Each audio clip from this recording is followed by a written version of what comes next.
Here we are with another Saturday Night Live. Saturday, what are we? February 29th. It's a leap year. I have a friend who's got a birthday on this day. So every 4 years, he's only like, a fourth of what his age is. Because you don't get the birthdays on the other years. It's very interesting. But the man-made concoctions and calendars and all kinds of stuff. Very interesting. But yeah, we were just talking about crystals. Steve just got in some quartz crystals and some other ones, and we were doing a little bit of charging. And Steve, maybe you want to share what you felt when the little black one. I think it's tourmaline. Started getting. I can feel a little warmth in it. Yeah, comfortable, warm, intense. Oh yeah. Yeah. That's pretty neat. So I like that little one. That's my wife's. That's my wife's. She had that. Crystal. Supposed to protect against dark magic, it says. Yeah, like there's so much about crystals, and some people are scared of them. They're just living beings, like the quartz, and many other ones, like the amethyst and stuff. This is the way they grow, right? They're growing right out of the ground. That's what this one is. Yeah. So not as purple as that, but it's in there. Yeah, they come in different shades, many different shades. Depends where they grow and so on and so forth. And Kitty seems to know about the crystals. Yeah, Kitty. If you want to share some stuff about crystals, you said you have lots of them. Yeah, I have a lot of them. I've been learning about them over the last year or so. Black tourmaline is good for protection and grounding. Mm-hmm. And some people will put certain ones in their water before they drink it or take baths with it, but you have to be careful because certain ones don't do very well with water and it will like mess them up. So before you put them in water or anything like that, I would just maybe look online to see if that's good or not for it. Yeah, the quartz and the amethyst and the black one you have there, tourmaline there, I think they're all fine, I believe. But there's so much stuff you can do with them. As the information from what we understand, Atlantis, the continent that sunk, they were really highly advanced with crystals and healing and so on and so forth. But then I don't know what happened, but from some greed or something, they self-destructed themselves. I don't know. All from grace, just like we are. What's his name? The Bowel guy. The Bowel wrote the Bowel book. Dr. Bernard Jensen. He was supposedly very advanced in crystal information that he had downloaded. But he didn't share too much of that because back in those days, people thought you were crazy already just clean your bowels, never mind into crystals and stuff.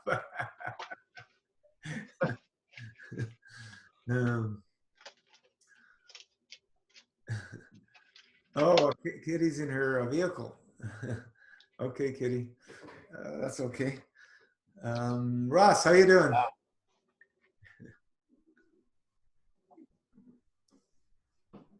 I'm doing good, Gino. How are you? Very good. That's good. I'm on a little bit of a master fast right now. A little bit? Yeah, I'm just starting to dabble in it again. All right. So I'm using the pasteurized lemon juice and the Watches grape juice. All right. Yeah, this is going to be stronger with the lemon juice, eh? I use Italian Volcano. Yeah, the lemon juice is the activator, right? You said the cooked grape juice? Yeah. Yeah, it is a little bit stronger. What everybody shared when they tried the cooked lemon juice versus the raw lemon juice, but it's the way they activate the lemons activate the grape. Like people think that you're adding more lemon, you're going to get more power. You actually reduce the power. It's the grape that has the power, and the lemon is the activator. That's from my understanding, and that's how everybody has relayed the information back to us that is correct. So, if you want to slow down, you can add more lemon or some other juices, orange juice or whatever, grapefruit juice to the grape, or you can, go to the green juice, like slow way down. Yeah, I think eventually I'm actually going to wait until the summertime until I can have some fresh watermelon. Mm-hmm. Yeah, well, we got a few months away, I think, for watermelon, some good watermelon anyway. Yeah. Oh, I just bought another one. It's really good. Now? Come out of Honduras. I mean, it's really good. Oh. I ate half the thing today. Yeah. Well, you never know. Sometimes. Second week in a row, I got one, and both of them are really, really, really good. Nice. Very nice. Watermelon's awesome when it's nice and ripe. Nothing quite. Yeah, we get watermelon throughout the year because one of my little ones can't miss it. So so we made it. It's definitely turned back to better melon right now for sure. Watermelon, but it was it's hard over the winter.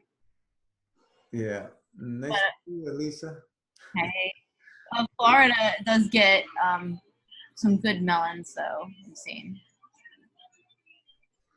and I have big news. Get the house. Yep, we got the house. Congratulations. Awesome. Yeah, it's been a journey. We closed on the house yesterday. Nice. We're in Florida, and our family is going to be reunited because we've been living apart to make this work. And so we're looking at probably another month because there's some repairs to do. But you actually bought one. Oh yeah. Okay.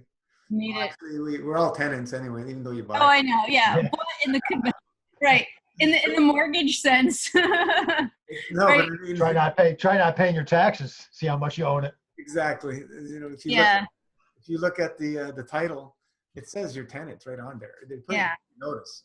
Yeah. Nobody pays attention to that stuff, but that's another story. We don't want to get into that. Yeah.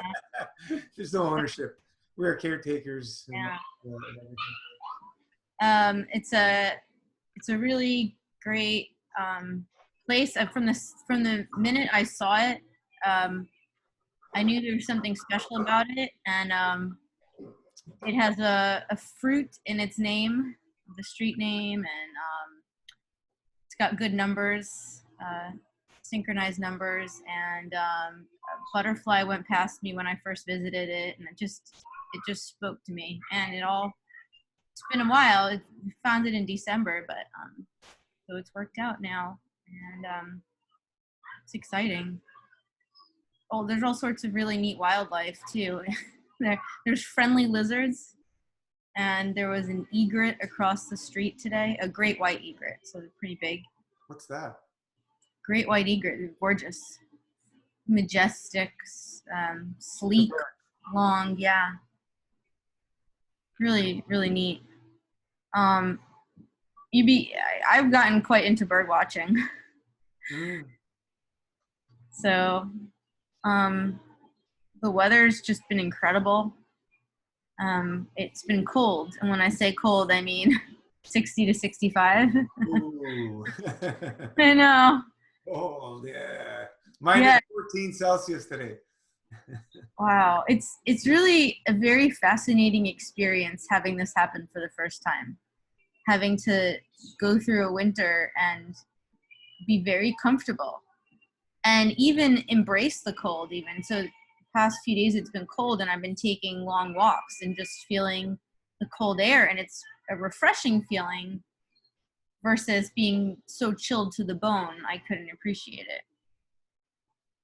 So 60 degrees is not cold. I know, it's crazy.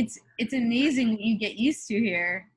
It's very, so there's like so I'm I haven't been here a full year yet, but you notice a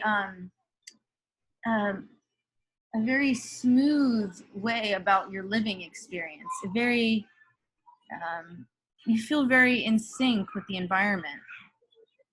There's not as much of a disconnect where there's so much clothing or heavy shoes. It's very, I would say you feel like you're being called back. It's awesome being in shorts and a t-shirt all year round. That's what I do. Doesn't matter weather temperature. But anyway. Well, we're so drawn to it. It's so fascinating. The shoes need to come off. The toes need to spread out wide. Yeah, and the wildlife is incredible here, and the water. We're only 15 minutes from the beach with no traffic. Nice. So it's amazing. We're really looking forward to sunset walks. I can't wait to get my first one, to capture that sunset. It's going to be great. Kitty says 7 degrees here in Alaska. I guess that's Fahrenheit. That's pretty cold. Wow. What's that in Celsius? I don't know on the minus side. On the positive, I can do it. Yeah. Positive, you just what is it? 2 multiply by 2 and add 32. I don't know if it works on a minus. I guess it does, but how do you do that? We have Sarah and Judith and Kurt and Oliver. Awesome. Anything else, Lisa? I'm learning Spanish. Hola. Teaching myself Español. Y mi hijos as well. So it's interesting. Basically, I've tried to just come to terms with that I'm going to get good at Spanglish, hopefully. And Spanglish will be my vehicle into Spanish. So that's my first goal, is into Spanglish. And we homeschool, and we tried something new out, and it was really incredible. And I don't know if it would help anybody else or work with anybody else, but we started online drawing classes, art classes. And I didn't choose kiddie stuff, so I do it with my kids. And we got ourselves set up with proper supplies, and I developed a new sort of working relationship with my kids where we're more like equals, instead of I'm not a dictator, I'm not coming at you and making some determination about your intellect. And it's really fascinating, and it's been a big realization about how much we can learn together. And then what's interesting about the drawing too is that it's given us very tangible tools to find peace. Okay, so even though my kids are homeschooled, they still take in all the information from this world, and it's a lot, and some of it's not good. And so they are seeking a relief also, and they can now they carry their drawing materials with them, and they can get into that and sort of tuck themselves into that mode. And it's been very very rewarding for all of us, myself included. Yeah. This whole schooling system, I can't see it lasting much longer. It's gonna all fall apart. You don't need to go send people to school.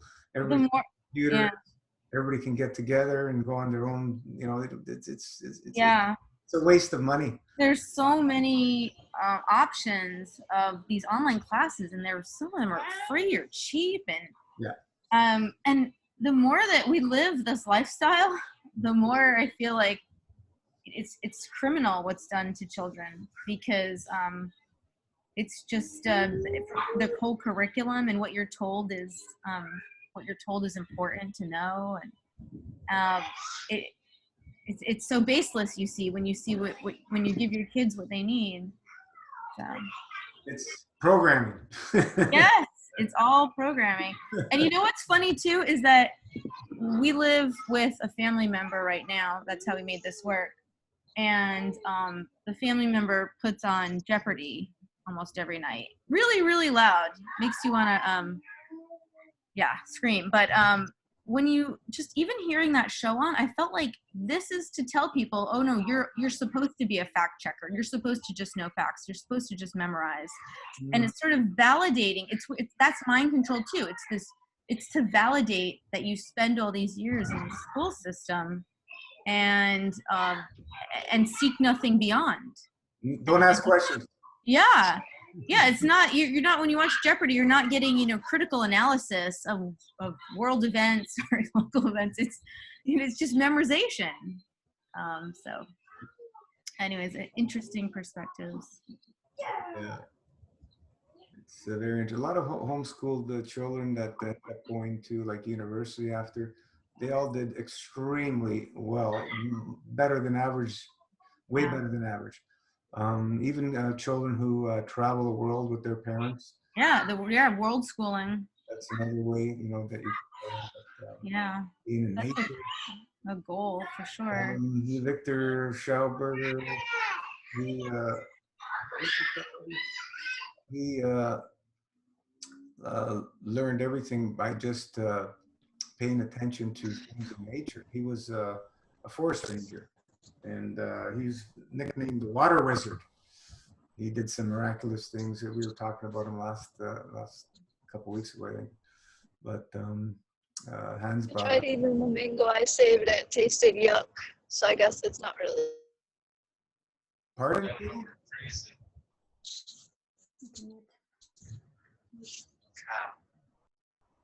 Sorry, I thought I was muted. Oh, it's okay. No big deal. I thought you were jumping in. No big deal. We all just jump in whenever you want. So Rosso has a question, or Ross? You have your hand Gino, I have a question for you, man. Yeah. I haven't had any big releases in the past 2 weeks, so I'm wondering when they would start. I don't know. What have you been doing? What have you been eating? What are you doing now? Like, what's your emotional states like? What are you holding on to in life? There's many, many, many variables, and the biggest one is the emotion. The people who can't release are the ones that have the most things they're holding on to emotionally, and they just can't let them go. And retentive, you know, generally women are more retentive than men in that sense, because they're more emotional, but not that we can't be there either. Like, we're growing up, I was always constipated because of everything we ate, and there all kinds of things. But you have to just let things go, relax, breath work, just use the tools and continue. What level are you doing? I'm on full master fast, doing level 7. What are you planning on doing? I want to go until the summer solstice. So I counted out it's 118 days. What's your lifestyle been like up to now? I couldn't really say. I've eaten pretty much vegan, and then just until I started the fast, I've been eating mostly fruits. Like I said, I was on the grape fast for a little bit. What does vegan mean? Like no animals. Yeah, I know, but there's junk food vegan, there's absolute garbage vegan, there's pretty good vegan, there's raw vegan, there's infinite variables. So that's why vegan doesn't mean anything to me. Yeah. It's what we eating. It's fruits and vegetables, or we're eating lots of cooked grains, lots of fats. I'd say I was mostly on the fruit side of things. I was trying to eat fruits for a long time, but I couldn't get it right. I kept falling off, you know. how many days are you in right now? 7th day. 7th day. Okay, so wait. We say usually 1 week to 2 weeks you start releasing. Okay. Some people release faster than other people, depending how obstructed the bowels are. Are you doing the complete protocol, following the protocol as we have it? Like Yeah, I'm following everything as strictly as I can. Okay, so how many liters of juice are you drinking? Up to 2. Up to 2. You want to drink at least 2 to 3. Yeah, get 2 every day. Yeah, this All right. will move your bowels. How about the you're taking plasma pudding? How much plasma pudding are you taking? About 4 to 6 tablespoons a day. Well, maximum 4. Yeah, I mean, yeah, you want to read the protocol again. because you're not really following it exactly. So if you can do that, go back to the protocol and read. But yeah, at least 2 liters a day and maximum 4 tablespoons of plasma pudding per day. And what about the tinctures? Are you taking them? Yeah, I'm taking tinctures. I'm on the Star Formation 4. Yeah. That's all I have money for right now. You want more? Usually, 4 is very little, but if you've read the protocol, we've changed it. We don't like to see people doing long MFS, especially if you cannot handle staying on a clean diet beforehand and with fasting and eating, what do you think is 108 or 118 days is going to do for you when you break that? What are you going to do? You think it's going to be easier? Yeah, I mean, yeah. You think it's going to be easier? Yeah, it's going to be easier. I haven't seen anybody that said it was easier. No, and some people when it gets harder. Have you done master fast before? Yeah, I've done a 40-day before. 40 days, yeah. It's really, actually, you know what? It's not easy. For you, it was easier after 40 days? No, I started going backwards again. I started eating other kinds of foods. Exactly. Yeah, That's you were asking questions. If you look at the protocol, we are like really encouraging that people go into the lifestyle, structured lifestyle, instead of doing a long fast, because many of us have really, I have fallen many times after a long fast, and it's not easy. My body doesn't like it. It loves the fast, but it doesn't like going back to eating after a long fast. And so we made it more like a structure. So if you can, you're just day 7 now, right? So you're still early on. I would get into one of the levels. Don't worry about, like, listen, you have the rest of your life. Why do you have to speed things? If you want to really go deep, I would do level 5 and eating 2 days a week. And this, you'll be able to control your cravings with that. And, but you have to establish the habit, before making it a habit. You're going to struggle for a few weeks, not struggle, but like you're going to, it's a habit change. So it's a new habit, just like any new habit that you introduce into your life. It's going to be harder at the beginning. Once you get the hang of it, after 3 weeks, 4 weeks, you'll feel more comfortable with it. And slowly you will find that you love both fasting and keep eating, and explore both and play with it until one day, maybe you want to go to a higher level, or maybe not. So we say 6 months is what we recommend. 6 months. 108 days is not enough. 6 months. Let's do 6 months on any level that you love, that you feel you're comfortable with. And if you can increase the tinctures, because for especially for full MFS, depending on how many days a week you want to do the fast on the lifestyle, we have different suggestions. Like the more fasting, basically, the more tinctures you want to support your body. So I would recommend going with more tinctures. The suggested ones on the master fast. And what else? How about washing your colon? Are you washing your colon? Yeah, I'm doing that every day, at least 3 enemas a day. Okay, that's good. Yeah, that's great. I mean, you can also look into getting, a colima, colonics as well. That would help. Yeah, 3, at least 6 liters. That's what we want. What else do we do? The dry fasting, are you doing that? Yeah, I'm dry fasting as much as possible. At least 12 hours, maybe at least 15 hours. Yeah, we don't want to do too much dry fasting, right? Just keep it to the suggested hours in the protocol. We don't want to overdo it, right? All the people who push dry fasting, they disappeared. They crashed hard. And the ones who did a long master fast. To change, think of it this way, to change your physicality through generations of programming, it's not going to happen in 30, 40, 50, 100 days, 200 days. It's going to take years to change the number one is the belief system, and then the Yeah. physicality to follow it through. It takes time to change generations and generations of your programming, which is your whole physiology, your whole RNA, which is the programming of your physicality.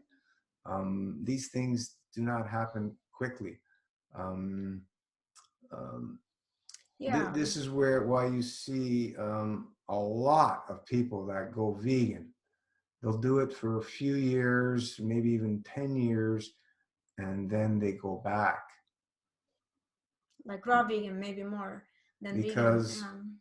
they're, first of all, they didn't put their body in a state where it could clean itself. They didn't. Most of them don't fast.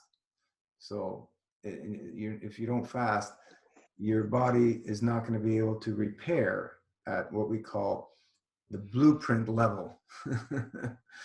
That only happens when your GI tract is at a very clean state, which takes many years, 5 to 10 years minimum of this lifestyle, not an eating lifestyle, a fasting lifestyle, and clean minimal eating.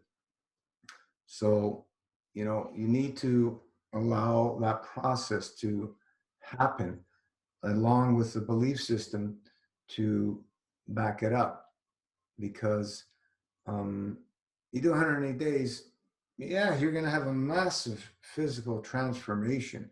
You're going to have a massive emotional experience. But what are you going to do after? And that's the key player. That's the key thing. This is why, as I was saying, these people, a lot of people that go vegan or vegetarian or whatever for years, and then they can't find balance with it, and they start looking at there's something missing. So they go back to meat or whatever, because there's something missing that the meat is going to give you. But where do the meat eaters get it from? They get it from plants. So we can't get it from plants. We have to get it from the animals who eat plants. It's just that kind of reasoning. It just shows you how airy-fairy people make things up. It's just because emotionally they weren't able to find balance, and that's the key player. And to find emotional balance, you have to go through emotional purges, which is the most challenging. You've been on the page a while. I don't know how much you've been reading. I don't know how much videos you've been watching. Yeah, I would start where everybody has the challenge. We all do, because those are so ingrained in us through many generations. Many generations. Oh, Gino, your audio cut out. I cut out? Can everybody hear me? Back. Nobody else is cutting out. It's just you. Okay. Yeah, you know what? I would start by getting the protocol and reading the protocol, so you're up to date with what we recommend. And join us here and on Facebook as well. We like to see people document their journey. So if you can start a post and keep commenting on it regularly, so we know what you're doing and we can support you. And this way also you motivate other people and inspire other people on the page. Yeah, it would be great. I mean, just be in touch and update yourself with the information. Be in touch with us. Yeah. Slow, steady. And yeah, aim for 6 months at least. I would aim for 6 months. I wouldn't aim for less than. Yeah, you're doing great. Yeah, I'm sure you know already so much. You have done the 40 days, and you know how difficult it is to break a long fast. Trust me, it's not worth it. It's not worth it to do a long fast. It is very hard to do a long. It is if you're 100% responsible. To break a long fast. Everything's fine. Yes, but you can say that you can prepare all you want in your head, but honestly, when it comes to it, it's much more challenging than we think. Oh yeah, I've been cursed many times. It's much more challenging. No, I mean, it's our responsibility too to tell you, because you haven't. I mean, you have been through it, but I will tell you again that it will happen. In my opinion, it will happen again to you. You remember how hard it was to break a long fast. I have done many long fasts, and trust me, I have done 108.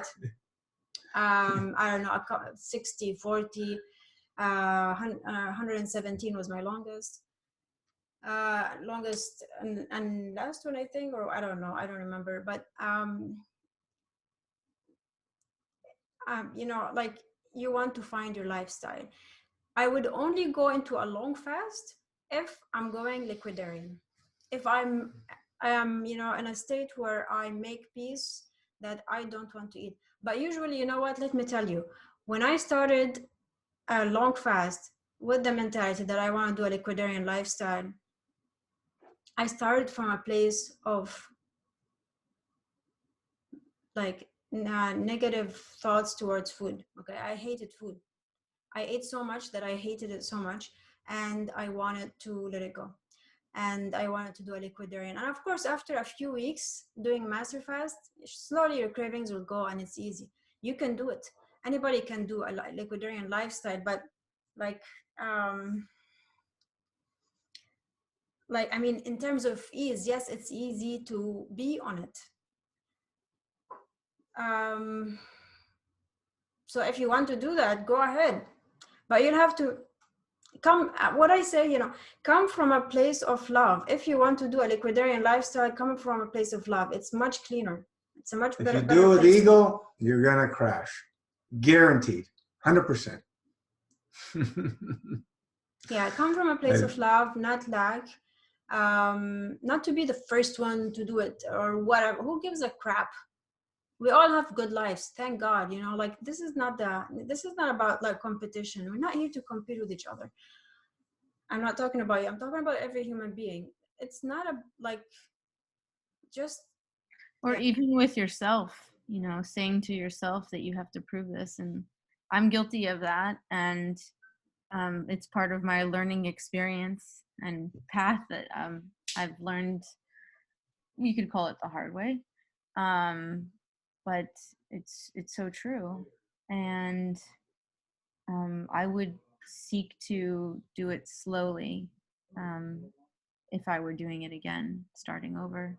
But, you know, in some ways, actually, I feel like I am starting over now, you know, and that's okay. And I'm trying to deconstruct the rules that I put. The rules are the old habitual pathways of thought that I had with committing to the MFS lifestyle. You're young, Ross. What's your age again?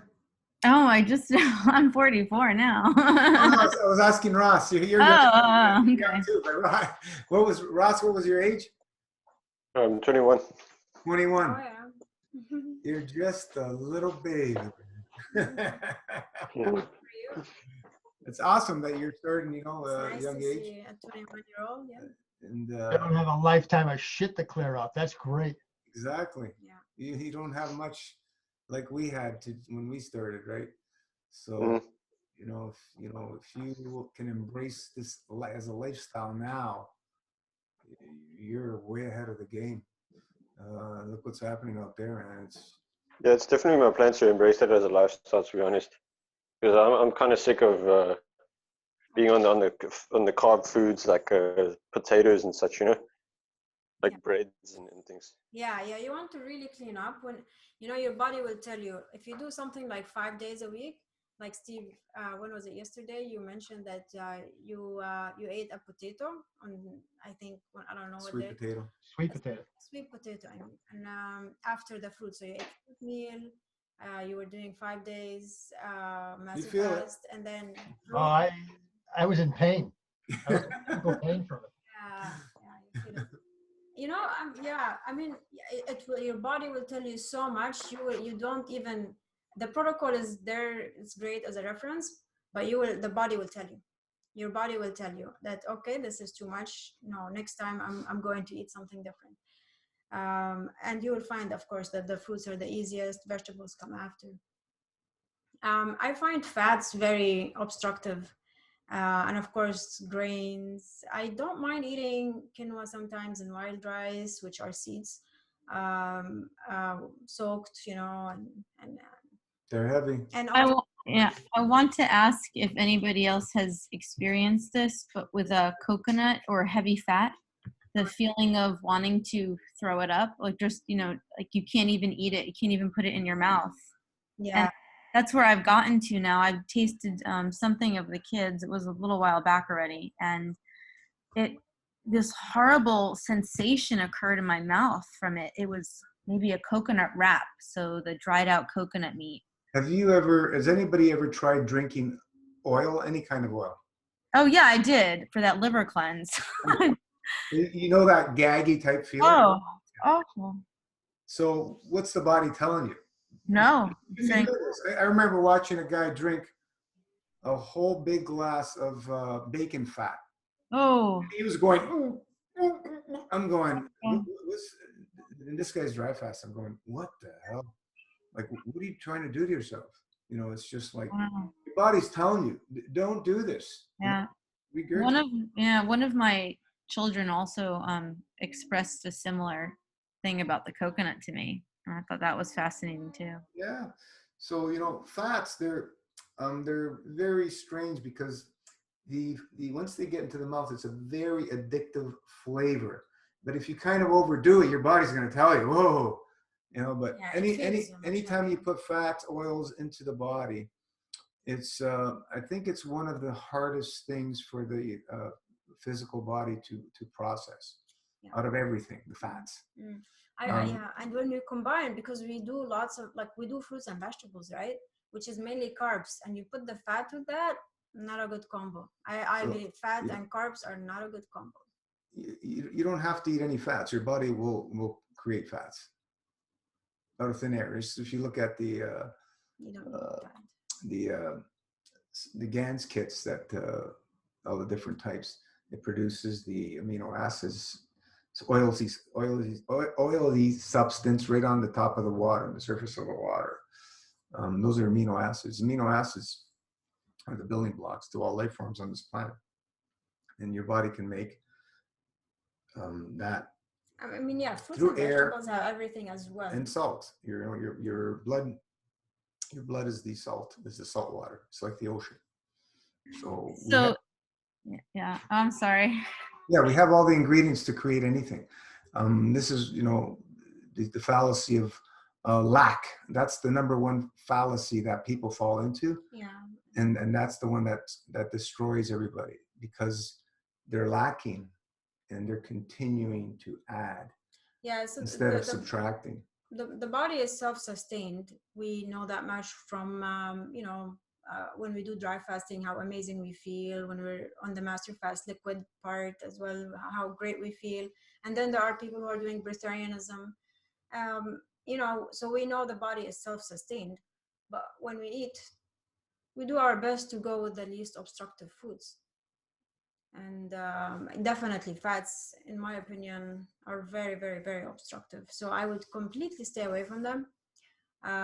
When I make food, and I make some complicated recipes sometimes, but it's mainly fruits and vegetables, and savory fruits, and other veggies, and maybe wild rice, maybe quinoa with it and stuff like that. Zero oil, zero fat, no nuts, no seeds, nothing fatty, because fat is very, very obstructive, I feel. And the protein, I feel like chickpeas are not as bad as fat.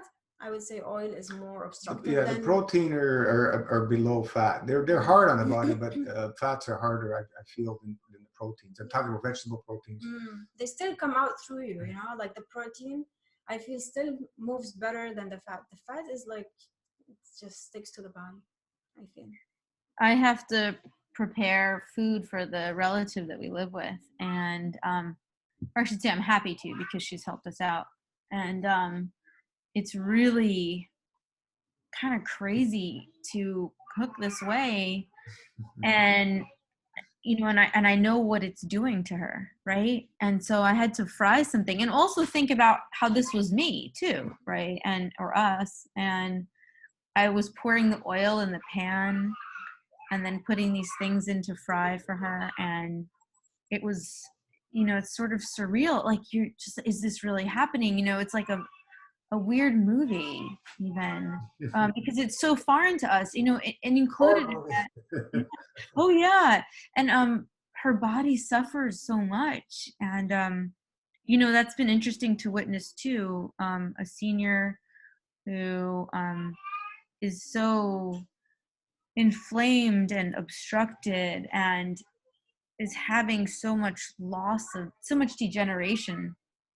And I could even see the correlations with what she's eaten, more if she's eaten more of my food. Or in the beginning, actually, we tried to cook and feed her the whole plant foods that we were making. And she actually said, I can't eat any more of your food because it's making me go to the bathroom too much. And she would rather be plugged up. And Yeah. I even get it. I even get it now. I think she thinks it's not normal. Exactly, that too. Right. And she had some element of, quote, food poisoning. It was basically just it's just poison that she's been consuming. But she took something to suppress her bowels. And I just thought, my gosh, your poor body, it's trying to get rid of that stuff. What are you doing? And yeah, sickness, misery, sickness, and disease is the new fashion, right? So it's the norm, complete I just norm. had a distant cousin just passed away, 34 she was. Started chemo in November. Bye, gone. She lost my husband's nephew. He passed at 24 after 2 years after chemo. Yeah, amazing people live through it, but it's all over. Every week you're hearing something. Somebody's sick and somebody's this and somebody's dying. It's like, holy geez, it's all around. And nobody's willing to take responsibility. Most people are not willing to take responsibility. Nothing's changed. Even if they get exposed to the information, we have seen it. Nothing's changed. We have seen people die. They were exposed to the information. They learned. They did a little bit, but they didn't take things seriously. The lifestyle. They do things as an event, and that's why we want it. We must understand that it's not an event. It's not a pill. It's not a pill. Actually, I was telling Gino yesterday, the Master Fast was more active on the Facebook the first 2-3 years than it is today. And back then, many people did 108 days. So the transformations were huge, if not 108, like 40 days or 60 days, but they were doing long fast and the transformations were huge. So the attention was huge as well, was big. So now that we, with the lifestyle, it's a slower change. I mean, many of these people we don't see anymore. Okay, the ones who have done long fast, multiple long fast, we don't see them. Many of them, not all of them, the majority of them, because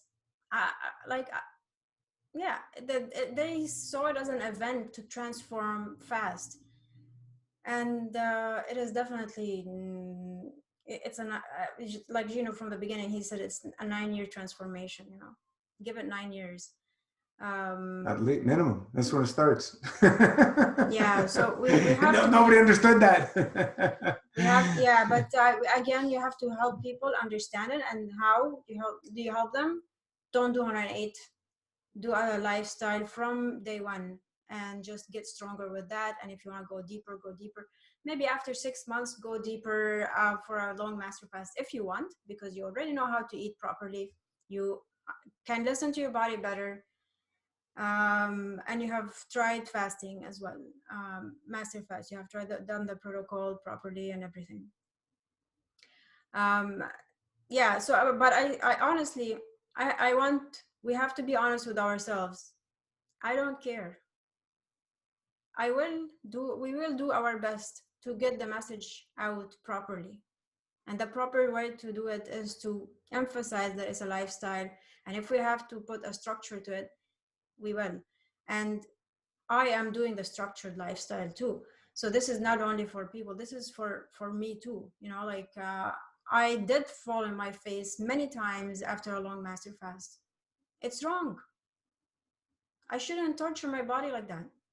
And it's like, not wrong. It's stupid of me to think, I mean, not stupid, naive of me to think over and over and over. Every time I fell and I got back and I said, I'm going to do a long one. And this time I'm going to break it properly. That's that's like just like fighting with myself. Why? Let's face the reality. Okay, it's hard to start the lifestyle, but it is the one and only way, really, in my opinion. The reality is, if you want massive changes in your health, you have to make massive changes in your whole lifestyle. Yeah, and if you can't understand that for the rest of your life, it's got to continue. It's not an event, drama. People are looking for stimulants, whether it's in food and sex and drugs and alcohol or online. They're looking for stimulants. That's the theme.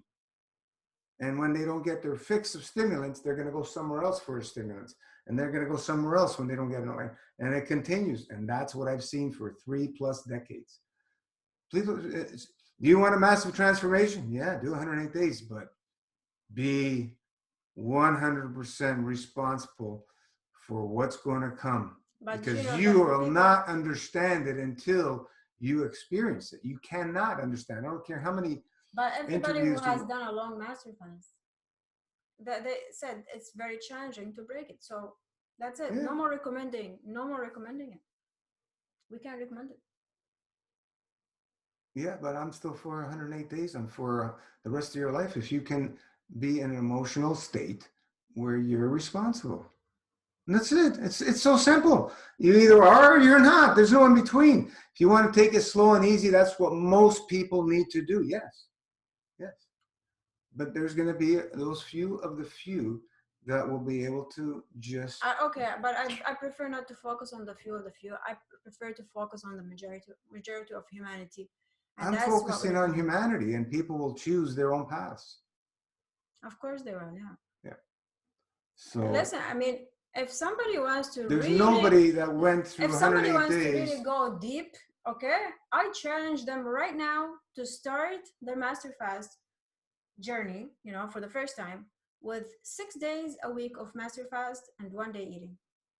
Okay, 6 months. Let's see that. I don't think anyone has done it yet. Show me one person, 108 days of eating 1 day a week. Yeah, let's challenge this way. How about that? Yeah, that's tough. That's harder powerful. Even than master fast. No, that's harder than master fast, full master fast for like 108 days. Yeah, because the breaking the fast is where people have challenges with. But there's nobody that there's nobody that has done a long MFS, 30, 40 days or more. And the longer, the bigger the transformation.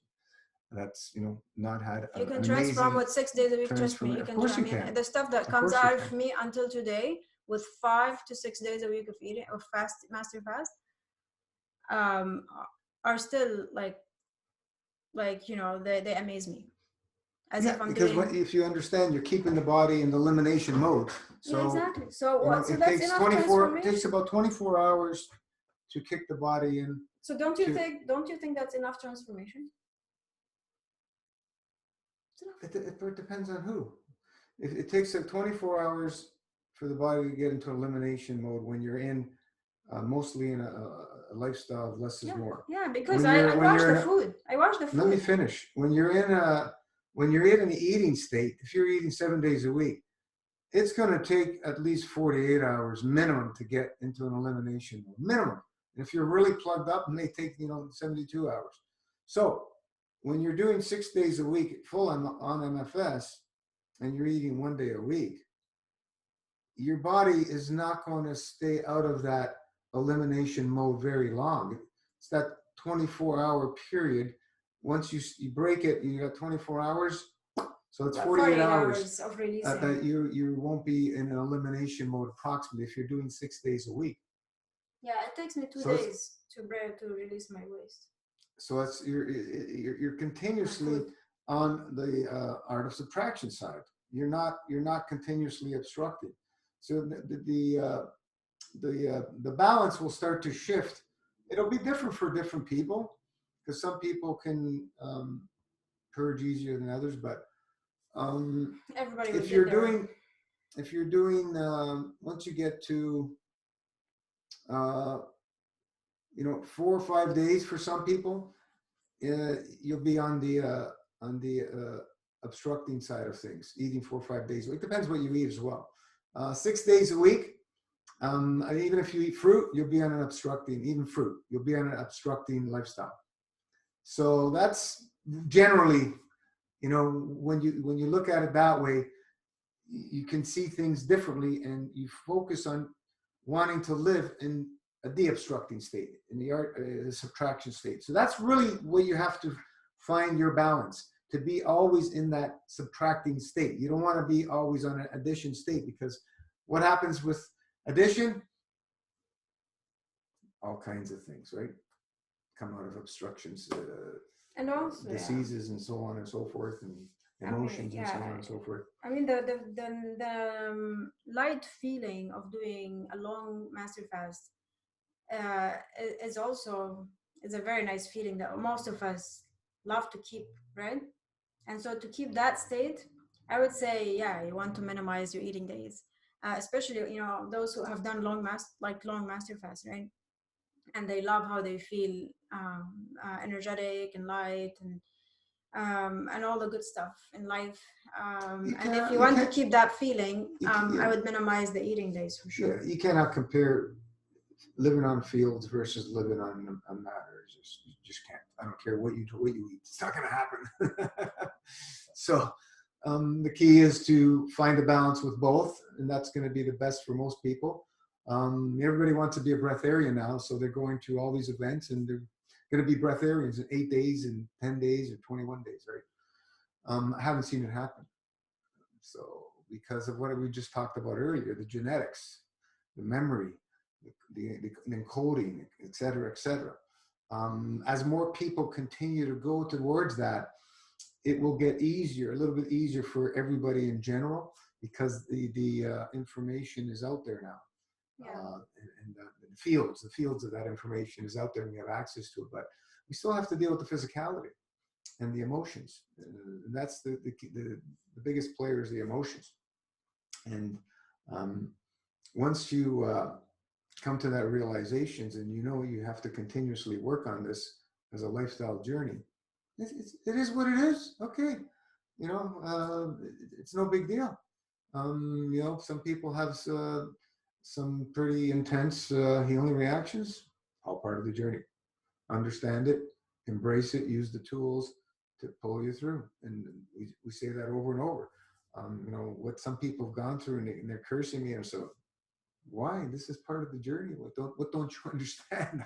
How much more can we explain it to get people to come to that understanding?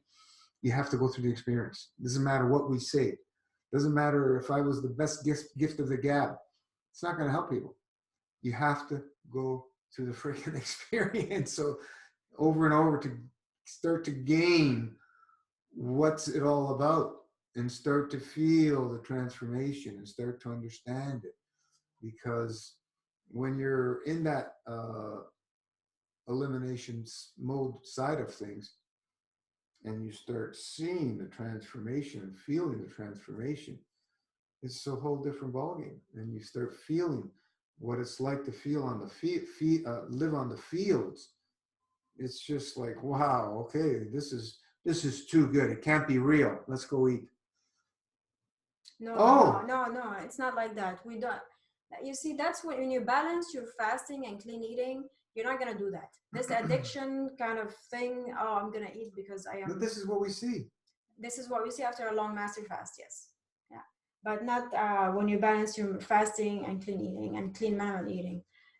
You will have to find your balance. Find your balance and enjoy and love both fasting and clean eating if you still want to eat. If you don't want to eat, okay, great. But please let it go with love, instead of saying, oh, but I hate food. Food makes me depressed and whatever. No, it doesn't. You chose to eat. So let's be responsible and make choices and just follow our program, our plan, whatever we want to do in life. Cooked food has the stronger feels. That's why it's more addictive, but it's more obstructive. So you need to know how to use these things. Like when we're using cooked juice, no obstruction pretty much from that juice. You can cook fruit, very little obstructions. Raw and cooked fruit, there's not much difference. But when you start going into the vegetable kingdom and so on and so forth, then you get really obstructive. But those feels, that's what's so attractive to us. When you're cooking, what's the whole experience? Yeah, it's the memory. The feels. It's also especially the ones you grew up from mama. Yeah. It's just those you can't delete that. It's it's there, and it's very drawing to us. So what I like to do is, some food I grew up eating, I like to make it, but I like to make the cleaner version. When you're eating, let's say only 1 or 2 days a week, and you're full on, I'm not fast the other days. Good luck in trying to eat obstructive. You won't be happy. Your body's gonna speak very loud, especially the next day. If you're gonna try and do that every single week, good luck. That's how you know what these foods are really doing to you. When you're eating 7 days a week and you're eating all kinds of crap and plugging yourself up all the time, you're in so much of a numb state. Your senses are asleep. You don't feel any difference. You're always in a numbed out state. It's until you start clearing up that plasma vacuum, so what we say, then you know the truth. Holy jeez, how come I was able to do this before? I hear that so many times. How come this never happened to me before? Because you're a plugged up, numbed out state. You didn't have any feelings. I don't know how much more simple we can explain it, but try, with the structured lifestyle, you will feel it. You level will learn 5, 6 by yourself. You'll know. We don't have to teach you. Trust me. You will learn a lot. I mean, Kurt, you're doing amazing. You're doing 2 days a week, and I love it. I just love it when people are, you have done enough learning, following the protocol properly, starting at your own pace, and wanting to do more. And I just love that. Yeah. I think the more important thing for me versus like starting with a long fast is it's forced me to look if I'm really committed to living it as a lifestyle. And I was telling Steve, like I have that part of me too. He said, wow, that's a lot of food eating 5 days a week. And I was triggered, and I was like, well, it's a lot less than 3 days, 3 times a day, 7 days a week, which I grew up on. Oh, yeah. And then I thought, oh, should I start doing level 3, blah, blah, blah. And there goes my mind. And then I thought, no, that's not a healthy way to start a new or expand on a lifestyle. And so, the big thing is asking me to slow down, and am I using fasting to maybe leapfrog over other aspects of my life, thinking it's just going to solve all the problems, and maybe it will, or it'll open that doorway. But if I jump in premature, that's not good for me. Mm-hmm.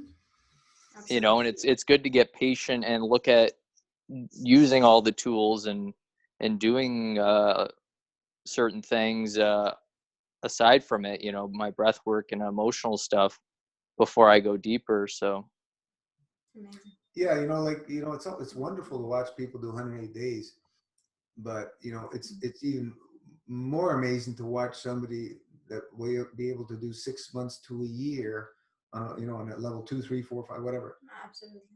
And continue after a year and continue. And that's going to be even way more amazing. Somebody does 108 days and they disappear. Okay.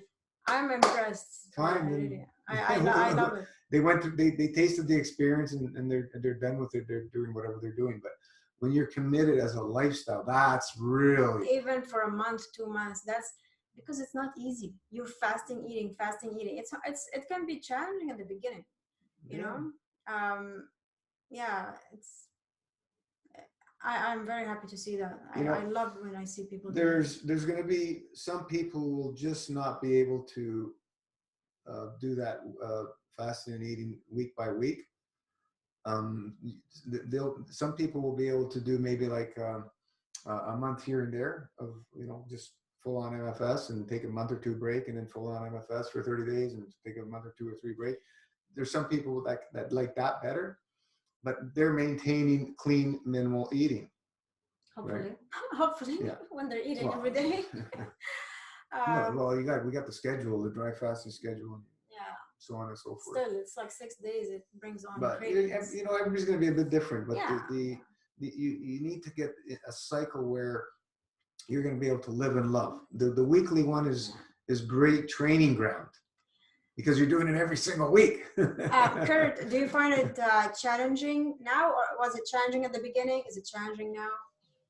It's been 2 months or something? Challenging in what aspect? So fasting, eating, it can be challenging, right? At the beginning. In terms of like wanting to overeat, or Like I that's one thing I'm surprised at. Like, I'm the type, if I commit to something, I do it. But I had 6 months before I jumped in around Christmas where I was on a bad course for 6 months. But before that, I was nearly 100% raw for 2 years. Granted, it was very obstructed raw, but the big challenge isn't the eating. It's more like emotional and learning how to feel and ground myself and not get stuck in my head. So yeah, I haven't had crazy. Then again, when I've started doing a little more cooked, I initially was like, oh, I'm going to do 5 days fruit only, live it more like a hybrid. But I'm in Canada like you guys. Fruit is not good. Like, there's maybe a couple things that are even enjoyable. So I was like, okay, let's let go of the idealism, eat some more veggies. And doing that, that triggered like, oh, now I'm thinking more about, oh, what kind of different veggies can I do and that. But I feel like crap if I overeat. So I've kind of just chosen, okay, I'm not going to do it, so yeah.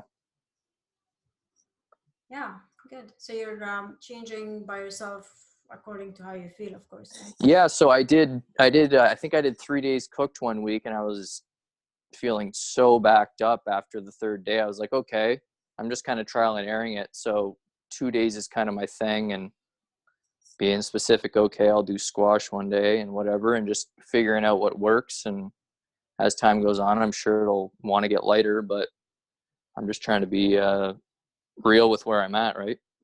Good. Yeah. That's great. Yeah, I find it's maybe more challenging for people to do the structured lifestyle, or to start it at least, after doing a long master fast, because they feel like they want the feeling of master fast, but then the eating brings the cravings. I think many of us have had a hard time going into a few days a week of eating after a long fast. Right, Steve? Maybe you can share with us a little bit.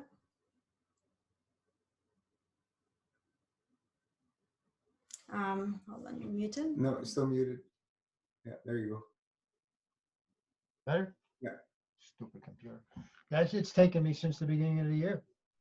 What's it, 7 weeks at least? It's like the last 10 days I've been really in a groove, 10 or 12 days. But it was challenging, very challenging to get here,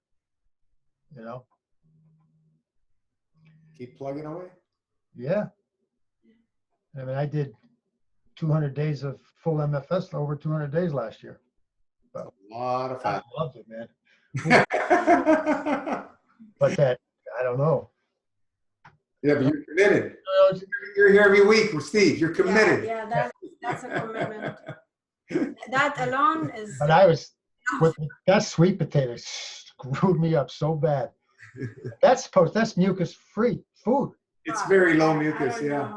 But it's heavy. Oh man. I mean,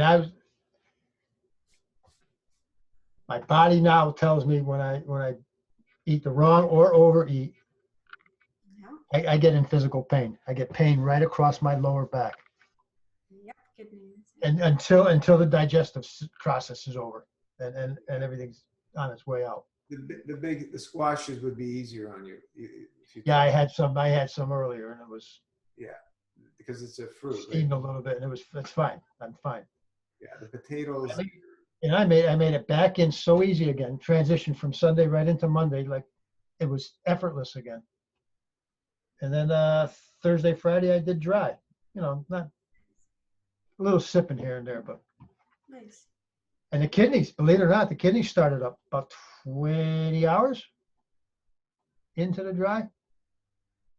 Pain again? Pain? Yeah, but this time both sides Okay. at the same level of discomfort. It was manageable, very manageable. So it's like, oh, not again. hey, there's more work there.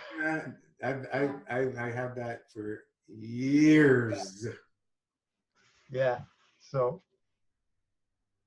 but I think from starting last year, without even realizing, because I've been so closed off emotionally, that I definitely have released a lot of emotion without even consciously doing it. Awesome. Yeah. That's And it clears out the rest. yeah. Just like you say, emotion is like amazing. Yeah. So, I want to know how Sarah's doing, because she was struggling there a little bit. She's been seriously chopping up those lemons. Oranges. Oh, she's not there. She's there. There's her. A long message. Oh, I'm here. You're seeing his Sorry. lemons there. Oh, yeah. How are the sinuses? Oh, finally better. Hang on, I'll show you. Finally, how long did you purge? There, do you see? Oh, it turned around. Yeah, we seen that. That? Awesome. Beautiful. That was full. Wow. What are you doing? I went and picked the tree. Oh, you have a lemon tree? So now, huh? You have a lemon tree? I have two. Awesome. So I've been, well, I guess I really have one. I have one in my backyard, and then across the street, they let me pick theirs too.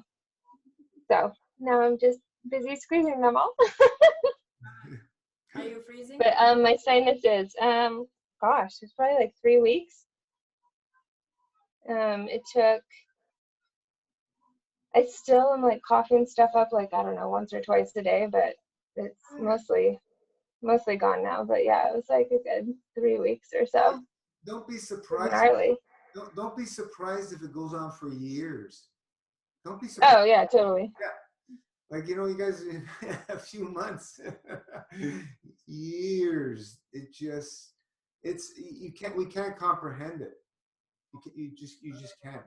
But if you listen to what I was saying before, how we're built through generations, then you can start to see that we have to completely purge every single cell from head to toe, physically, mentally, emotionally, and rebuild. So how long does that take? As long as it takes. Yeah. And I know that my head is like super plugged up with everything. So not surprising. Yeah, but once it passes, my God, you're in a whole different level. And then a few months later, you may have another layer. Oh yeah, exactly. Or a few years later, you don't know. You and it doesn't matter. So embrace it. Okay, here we go again. It gets easier though. But as long as there's no fear state, that you understand it's part of the process. The body knows what to do. You get into that state and you're fine. You just work with it, right? It's okay. Yeah. It's not fun, but it's okay. We embrace it. Yeah, I've had some days over the past, it's so weird, like 2 days differently in the last week or so, where all day I just smelled onions. Like everything smelled like onions. It was the most bizarre thing. Yeah, I don't know where that was coming from. That happens. You can go through stages of different scents, and there's none of these senses are around. Yeah, all kinds of stuff. It's just like, oh God. So this is where everything comes from the fields, and the memories in the body. or could be memories of fields locked up. You know, they don't have to actually be physicality, through the emotion. So you can create, your body can create any senses, any tastes, any, odors, whatever, vision. Yeah. There's several days too, waking up with like the metal taste in my mouth and a black tongue. Oh my God, that's awesome. Oh yeah, that metal taste, my God, I hate it. It's happened many times, but I had it like once, twice recently, and I was like, not again. That was one of the worst. Like it, no matter what, you can't get rid of it. Yeah. I had it once, and it lasted, I don't remember, a few days, and it was just not pleasant. Not pleasant at all. I had it a lot, like near the end of my 108. It was like, I didn't realize it at the time, but it was, I don't know, like 2 or 3 weeks or something. Just like straight every morning when I'd wake up, and I was like, why is that there? And now I realize, but I believe now it's just, heavy metals purging. Through the mouth. yeah. It's just the body will lock up anything. It cannot come out through the bowels and kidneys. Well, it could be coming out, but you're gonna taste it. You're gonna taste it. Like Yeah. when you get the GI tract in a good clean state, and let's say you do enema with grape juice, you'll be able to taste it. No. It's hard to comprehend, but yeah, you'll be able to taste it. So I still haven't tried that yet. whatever you use different things, that you'll be able to taste it. And that's where we want to get to that state where the GI tract is in a very clean state, so it's very sensitive and open to affecting all the fields. But yeah, it's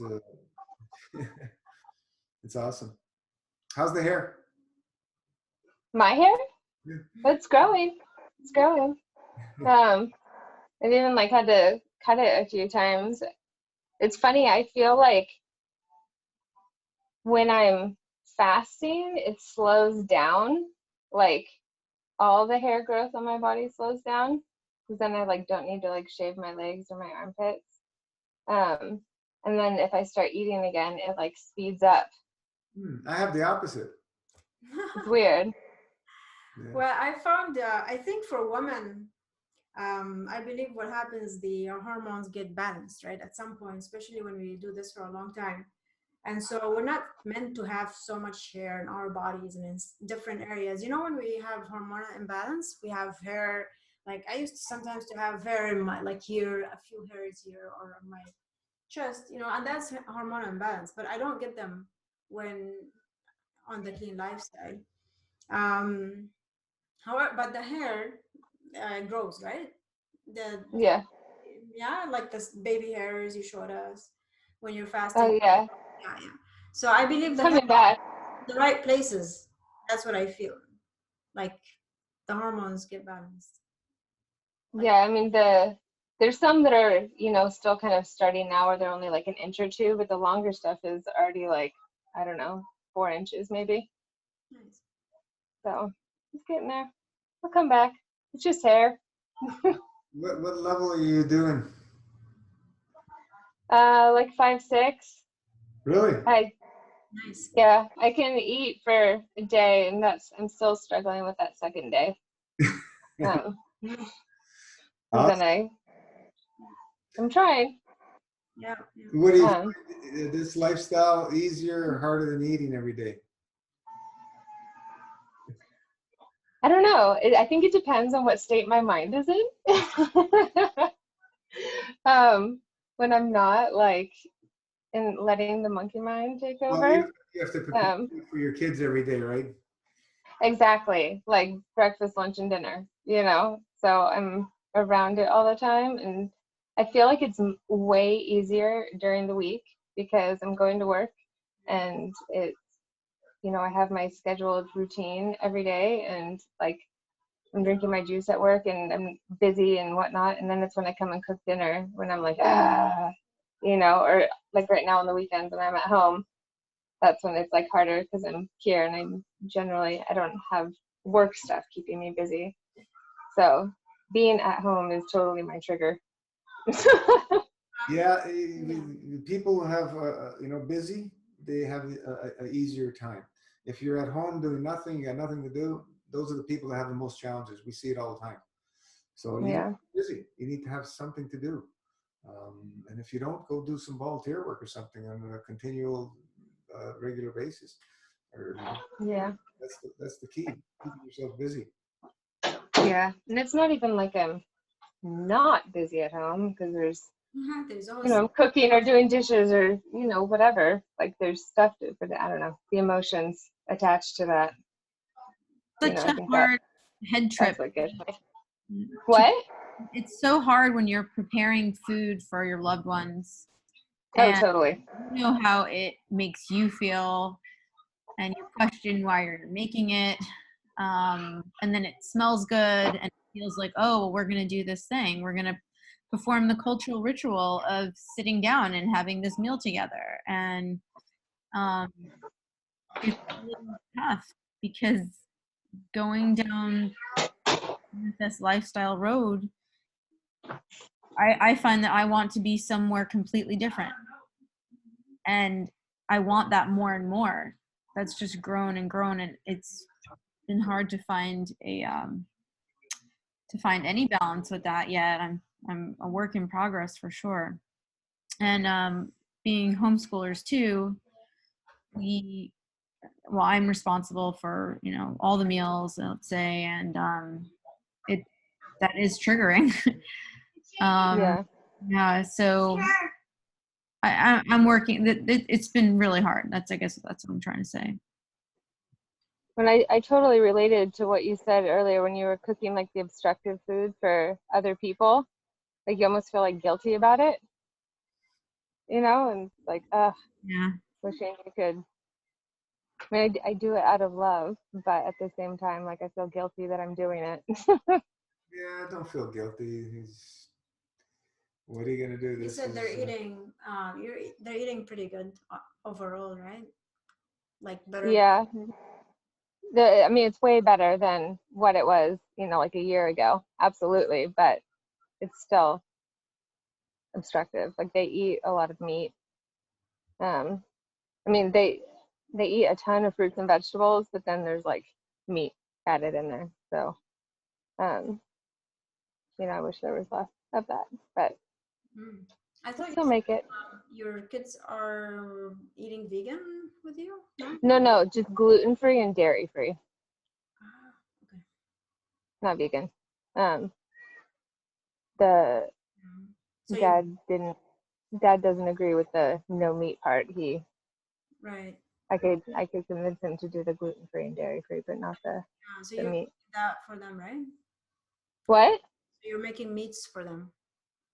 Yeah, not I mean, if I can avoid it, I do, but I still do. Yeah.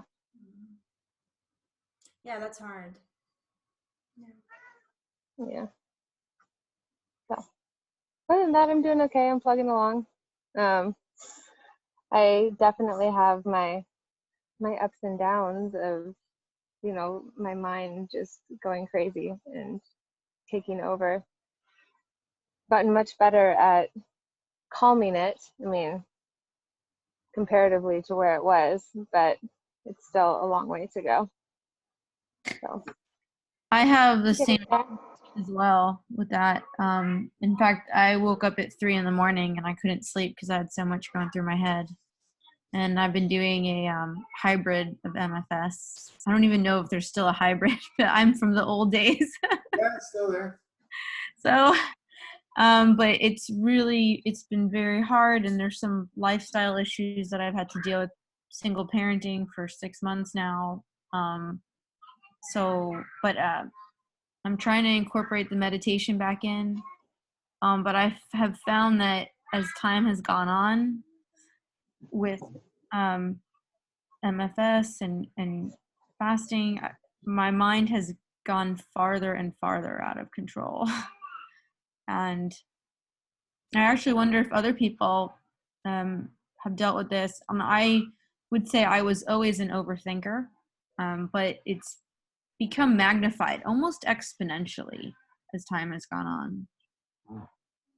Yes. Totally. it's not easy. And I could see different people's personalities lending themselves more to being consistent. You know, somebody who's already been calmer or more consistent. I'm willing to admit that I've been hot and cold with things and really intense with some of the things I do. So I'm trying to I'm trying to start over at 44. And I tell my kids too, I say I'm a work in progress myself, and I'm learning now, and I'll be learning, till the end. And that's what I can do and should do, and accept myself too. That's all we can do.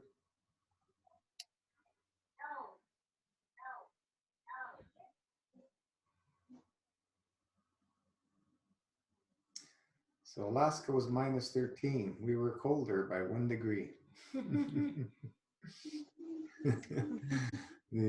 What else is there? Was that today? Yeah, it was minus. Yeah, I was trying to change my trunk with like a wrench, and then my hands were frozen in like 5 seconds. Yeah, it was cold. I was shoveling the snow. It was cold. My hands got cold, but that was fine. It was nice, really nice. And you're in shorts. Yeah, shorts, t-shirt. He doesn't want to wear it. It's interesting. A busy street, you get a lot of stairs, but who cares? Kurt, where do you live? I'm in London, about 2 hours south. Okay. Yeah. Nice. Yeah, we have some distant relatives that are in London. Haven't seen them in a long time. We used to go to Grand Bend with them when we were kids. Yeah. Yeah. Yeah, I was thinking I might have to take a road trip for my first colonic. I'd love to have you.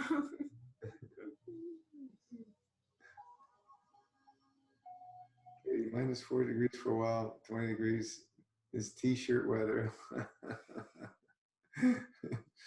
Yeah. It's all a state of your mind. Like, we shared last time, used to dress up all the time. Never used to wear t-shirts in the winter, always long sleeves. Change your whole state, everything's possible. Enjoy the cold. Cold is your warm friend, like Wim Hof says. Yeah. If anybody's depressed, like Wim says, go jump in a cold body of water and see if you think about being depressed. You're going to do everything possible to get into the state to survive. You're not going to be depressed. I stopped taking hot and cold showers. I just feel, I don't know. I felt like, okay, it's not natural. I don't want to do it. I don't want to do it.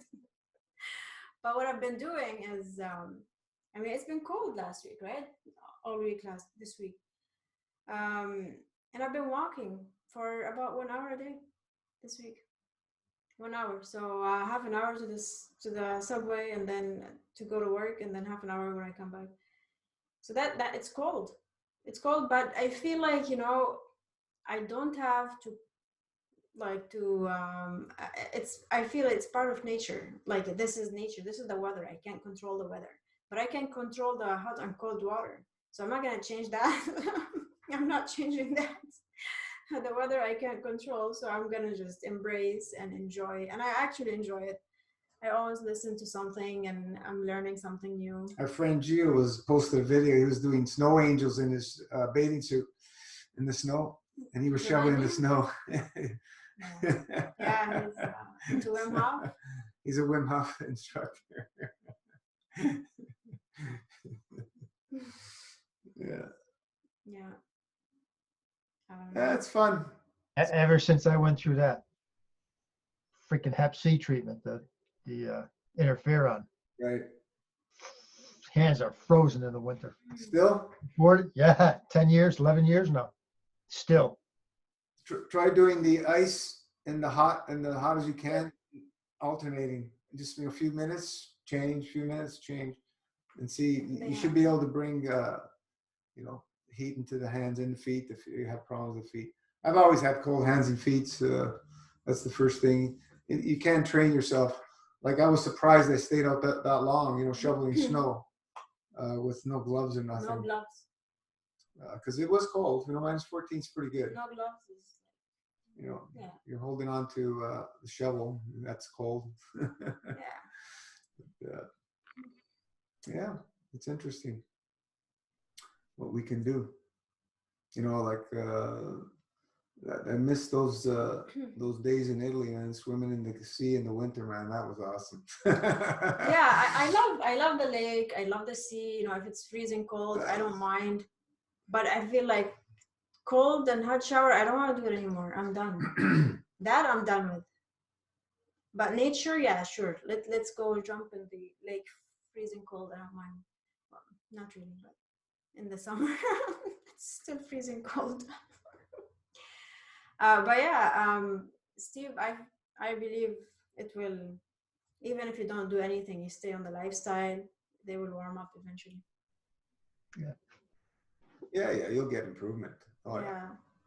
Oh, they're better. Boy, that one. That's what I'm saying. It takes time because there's very, very fine capillaries there in the hands and so on to clean all that out. It takes a while. Oh, I think I'm still releasing all them drugs still. Yeah. Oh yeah. Oh, without a doubt.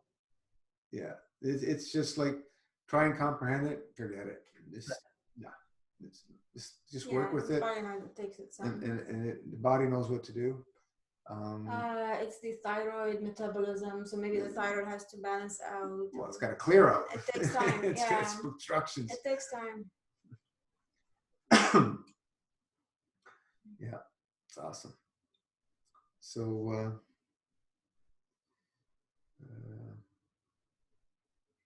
anybody else? Brittany's back. She's still hanging in. Unbelievable. There you go. Hi. Yeah, on the GI tract. It's clean. We get to enjoy both the hot and the cold, right? Yeah.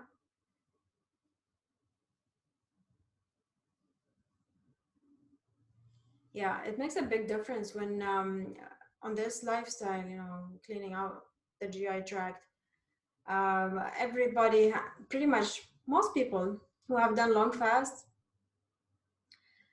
or at least after a year, 2 years living the lifestyle, they do say that I enjoy the cold and the heat much more. It's not as, it's not, it doesn't bother us as much to be in extreme hot or extreme cold.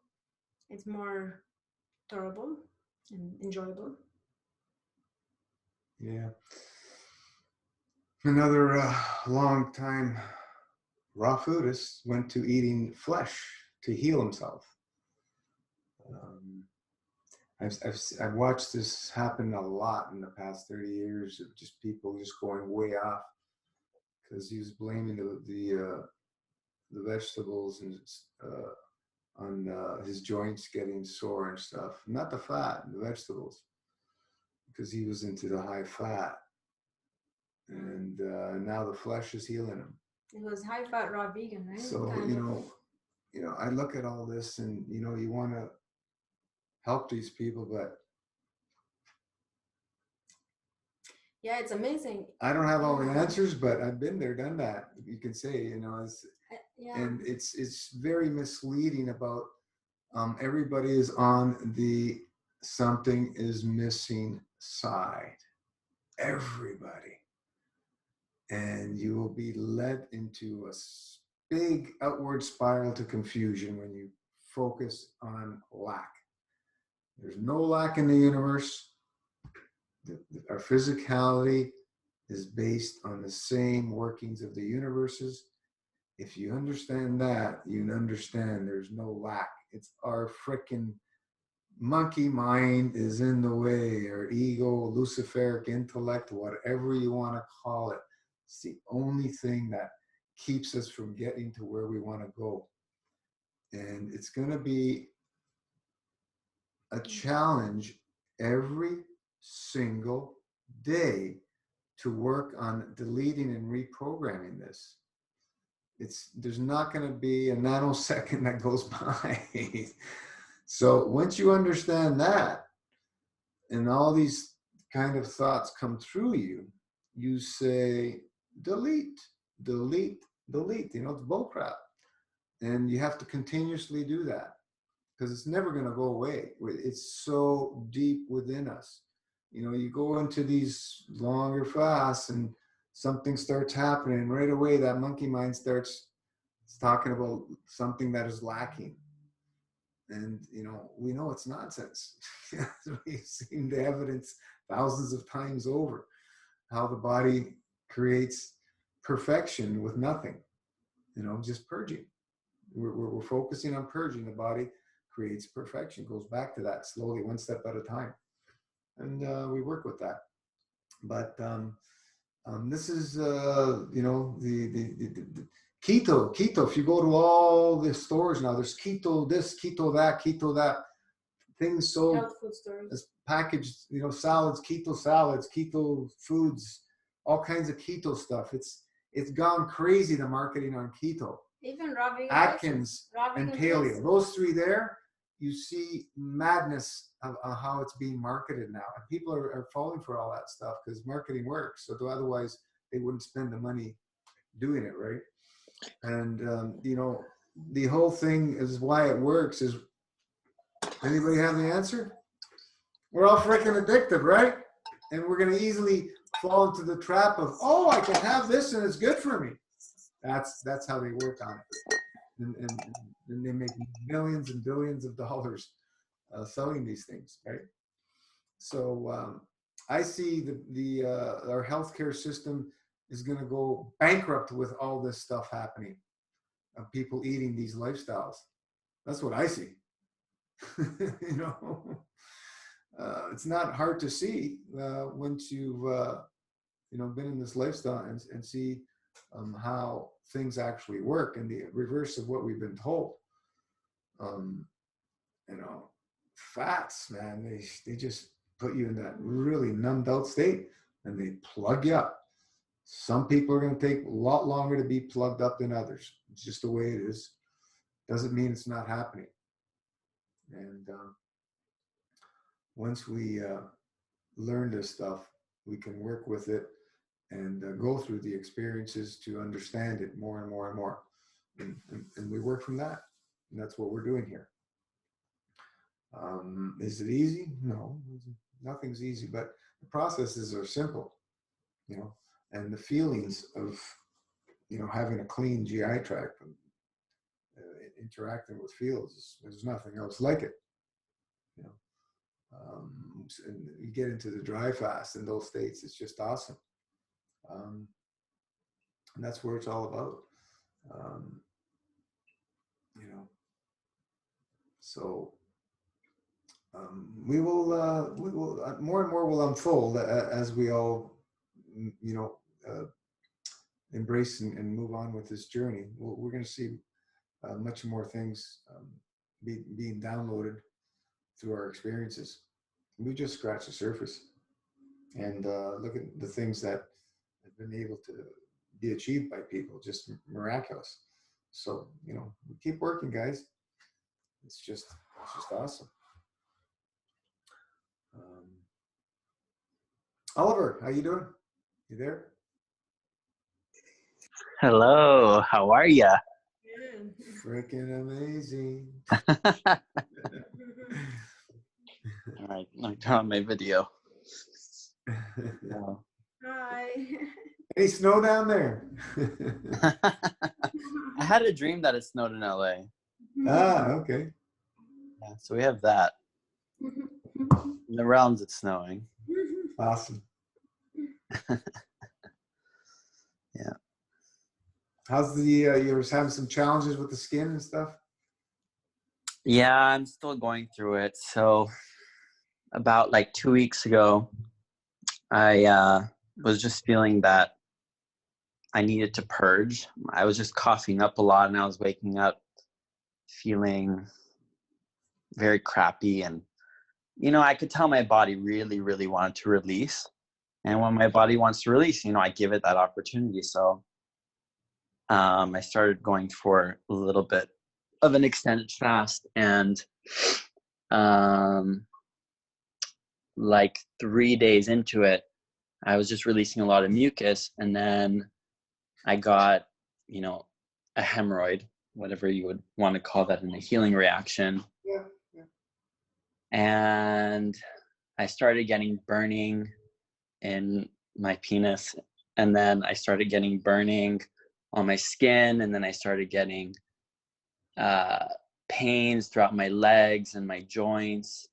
And around day 7, it kind of peaked and I got a really bad fever. And then, just all these things. And I was just going through it, embracing it all. And now I'm kind of on the other wave where I'm starting to feel better and things are starting to ease up. I still have a lot of the burning. And now my skin is just very itchy and burning. So I wake up throughout the night with very itchy skin. And I've been putting apple cider vinegar on my skin, and I bought some turpentine.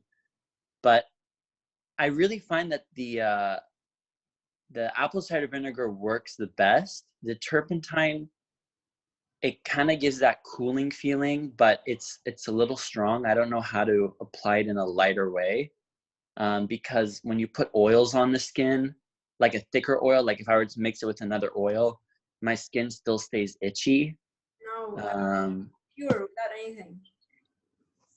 Yeah, very small drops. You and just rub it in. You don't want to mix it with anything else. Oh, okay. Yeah, I was just putting it on a cotton pad and then wiping it on my skin. You don't need to. Put it on your hand and rub it in. Don't waste it. Really? Yeah. Oh, I was scared to. I thought I was going to burn my skin. Is it 100% pure gum spirits? Yeah. Yeah, put a dropper in your hand. Put it wherever you need. External, no problem. It's the best in my opinion. And rub it in. Hey, if the apple cider vinegar is working for you, you can use that. So a lot of people have skin challenges. We've been so plugged up for years, and now it's starting to release. It's good news. The fever is good news. The body's got energy to produce a fever. Excellent. Yeah, things for me, you were talking about earlier how some people start releasing on day 14, 15. My body's very quick. I mean, when it kicks into that gear, I know I'm going into that mode, and I just completely surrender to it, and I start fasting, and it just does its thing. I mean, it really goes for it. And then I like my tailbone area, which is weird because I usually get the kidney pain, which is a little bit higher up, which I have. But my tailbone was so just aching and sore. And I thought it was so weird. And I was telling you this when you did your live, that these healing reactions I've never gotten before. I've never gotten like the tingling in the feet, and I've gotten body aches, but it's like, it's weird. The experiences that I'm having now are definitely different. Mm-hmm.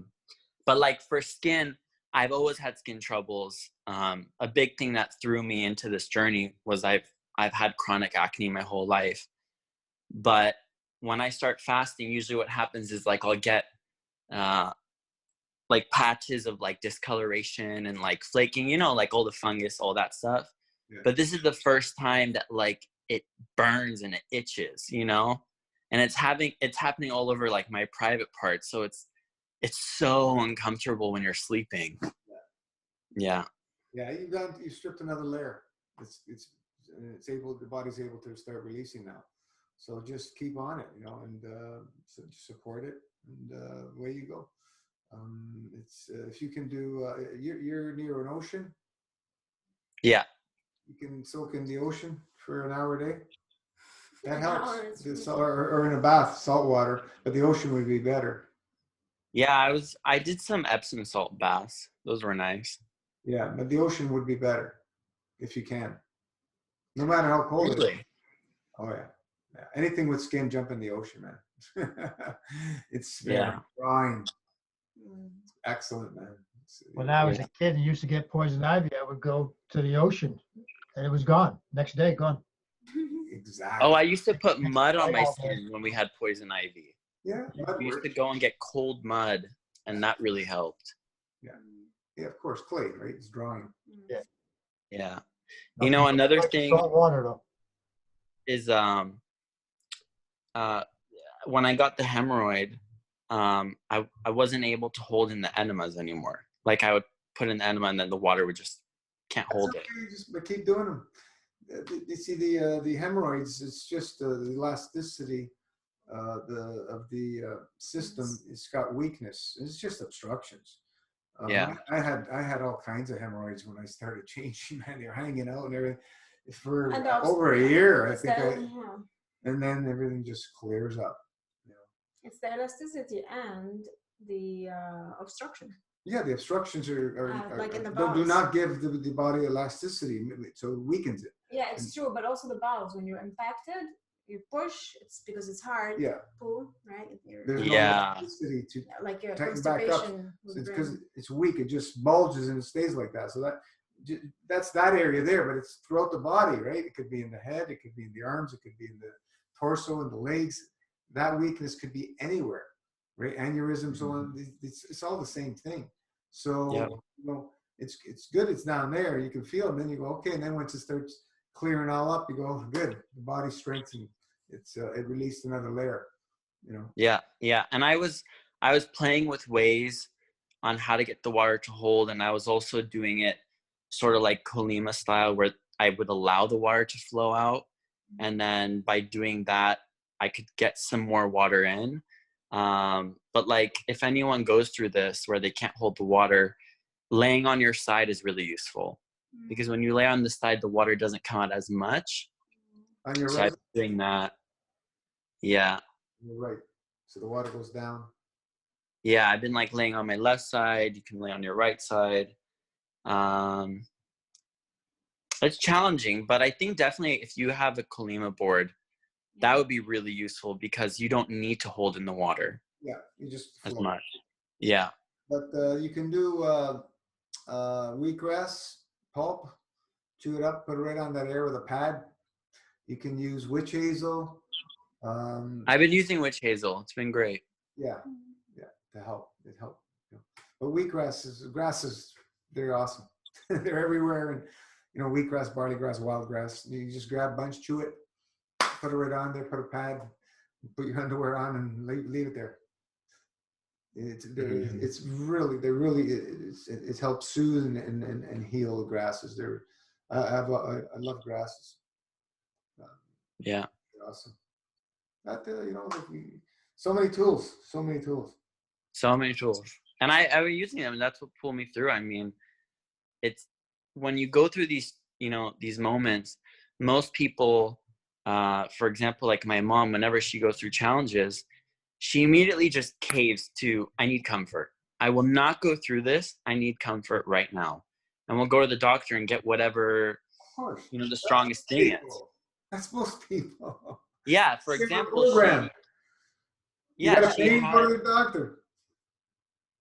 Yep, she had a what does she have? Like a nasal infection, you know, whatever. Her nasal area was releasing a lot. And I took the time to get her herbs, and I was making her tea, and I was trying to take care of her because she kept saying to me, I want to go on antibiotics. And I said, you don't need antibiotics for this. Don't put that in your body. Come on. And I helped her, and she was saying, I feel a lot better. And then I don't talk to her for one day. You know, I was just doing my own thing. And that one day she's uncomfortable and she goes and gets the antibiotics. So it's crazy, you know, we have so many tools at our disposal that we can use. Yeah, it's tough to change other people's program. It's just not going to happen. They have to see the light and want to go that route. Otherwise, it's not going to happen. Yeah. Mm-hmm. Yeah. Just embrace it. Jump for joy. You're stripped another layer, deeper layer. Yeah, and I'm peeing easily now. I I was telling you I had a few days. I thought I was gonna have to go get a catheter at the hospital or something because I couldn't go to the bathroom. It just wouldn't come out. And what I found is just breathing through the nose. Buteco, how do you say the name? Buteco, I believe. Buteco. Yeah, doing Buteco breathing just help relax when you need to urinate.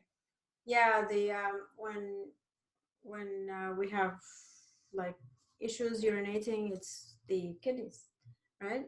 And that's because the bowels are blocked. So I remember with your mom in Christmas, like the week after Christmas, she couldn't poo for a few days, and then she couldn't pee. No, first she couldn't poo for 2 days, and then she couldn't pee. She had burning, and then she couldn't pee. And history of that. So it goes back to her blocked bowels. They caused the kidneys to get blocked, and then she couldn't pee anymore. We took her for a colonic. She was I've never seen her that blocked. I've been doing her colonics for 2.5 years. She was so blocked.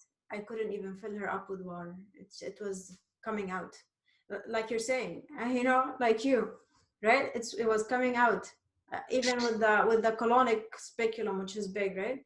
The water was coming out a lot. Well, for me, my bowels weren't blocked. I mean, for me, why the water was coming out was because of my anus. I couldn't hold the water in. Living this lifestyle, I don't have, backed up bowels, because the second I feel my bowels backed up, I mean, it's bad, I can't get to that point. But yeah, even with me doing enemas and all that, you can still run into these problems, Yeah, of course. Yeah. But remember also, we also get blocked very quickly. I would say even I feel, I can get blocked faster than before in a way, yeah, agreed. In a way, like the hemorrhoids and stuff like that. Yeah, they can come back quickly. Like after twice in my life, after long fasts. One was master fast, but before master fast as well, I did a 100-day raw juice fast, and I broke the fast with fruits, and then I started eating raw crackers and this and that, thinking it's okay. I was bleeding. Like blood. You see blood in the week after, and it scared me because I never had anything like that. But that's, I'm sure, hemorrhoids. You get blocked very quickly, so we have to. Yeah. Yeah, it happened to me once as well after a long master fast, that I was bleeding like that. Wow. So yeah, but yeah, anyways, after we washed her colon, even though she didn't release much because the water was coming out, she went to the bathroom and she peed. I was amazed. The same, like within an hour, she was peeing after we washed her colon. So it's and then she kept peeing, and I mean, she was fine, and the burning went. Yeah. So yeah, after that, I mean, I was amazed. First, her bowels were blocked, and then her kidneys got blocked, and bladder infection. Whatever it is. She got an antibiotic. Mighty enema comes to the rescue always. Always. Oh, even with the skin burning. After I do my enemas, the skin burning goes down by a lot. Yeah. It was tough. I found it why these past few weeks was really hard is because when you run into the challenges of doing the enemas, usually it's so easy for me to just pop in the bathroom, do enemas, pop out. Having troubles with the enemas, it's kind of like this cascade effect where everything else is so much more challenging because you can't do your, the colon washing is so important. Yeah. You got to continue it no matter how much pain you have to do. You just be more careful, more lube and stuff. Just keep doing it. I've done it. Like I said, the hemorrhoids. Kitty's asking, do hemorrhoids go away? I've shared. I had all kinds. Gone. Never had them again. Took about over a year to get rid of them. So, everything can go away. Your body can restore anything. Hemorrhoids is you know, child's play. Child's play. But the Yeah. body's not in a good state when you got hemorrhoids. It's just it's showing up. The body's not in a good state. It's in an imbalanced state. So there's work to do. Fever, there's work to do. The skin, there's work to do. Continue. What do? We continue. What are we gonna do? Go back to eating? Something. Yeah. You need a mineral, you need a vitamin, you need a fat, you need to go. You can go that road, like most do. Yeah. You're gonna be. I think it's pretty clear to me that, you know, I have a lot of work to do, because every time I do a dry, I feel terrible. I don't feel good when I do the dries. And most people say, you know, hey, I feel freaking amazing when I do the dries. I'm like, I feel, you know, especially when I start doing the dries, my whole throat area, my tonsils, I mean, the smell and the taste is just so terrible that, you know, the dries are never, they're never. What you can do, and what I do actually, is colon feeding on my dries. So I wash my colon on my dries. Instead of dry, just do colon feeding. So To help you. it really helps. It makes the dry way easier, because you're getting the waste out. And so when your body is detoxing on a dry, which is intense, it's not, at least you're assisting it with washing your colon. Yeah, it helps. Yeah. Try that when you can do more enemas.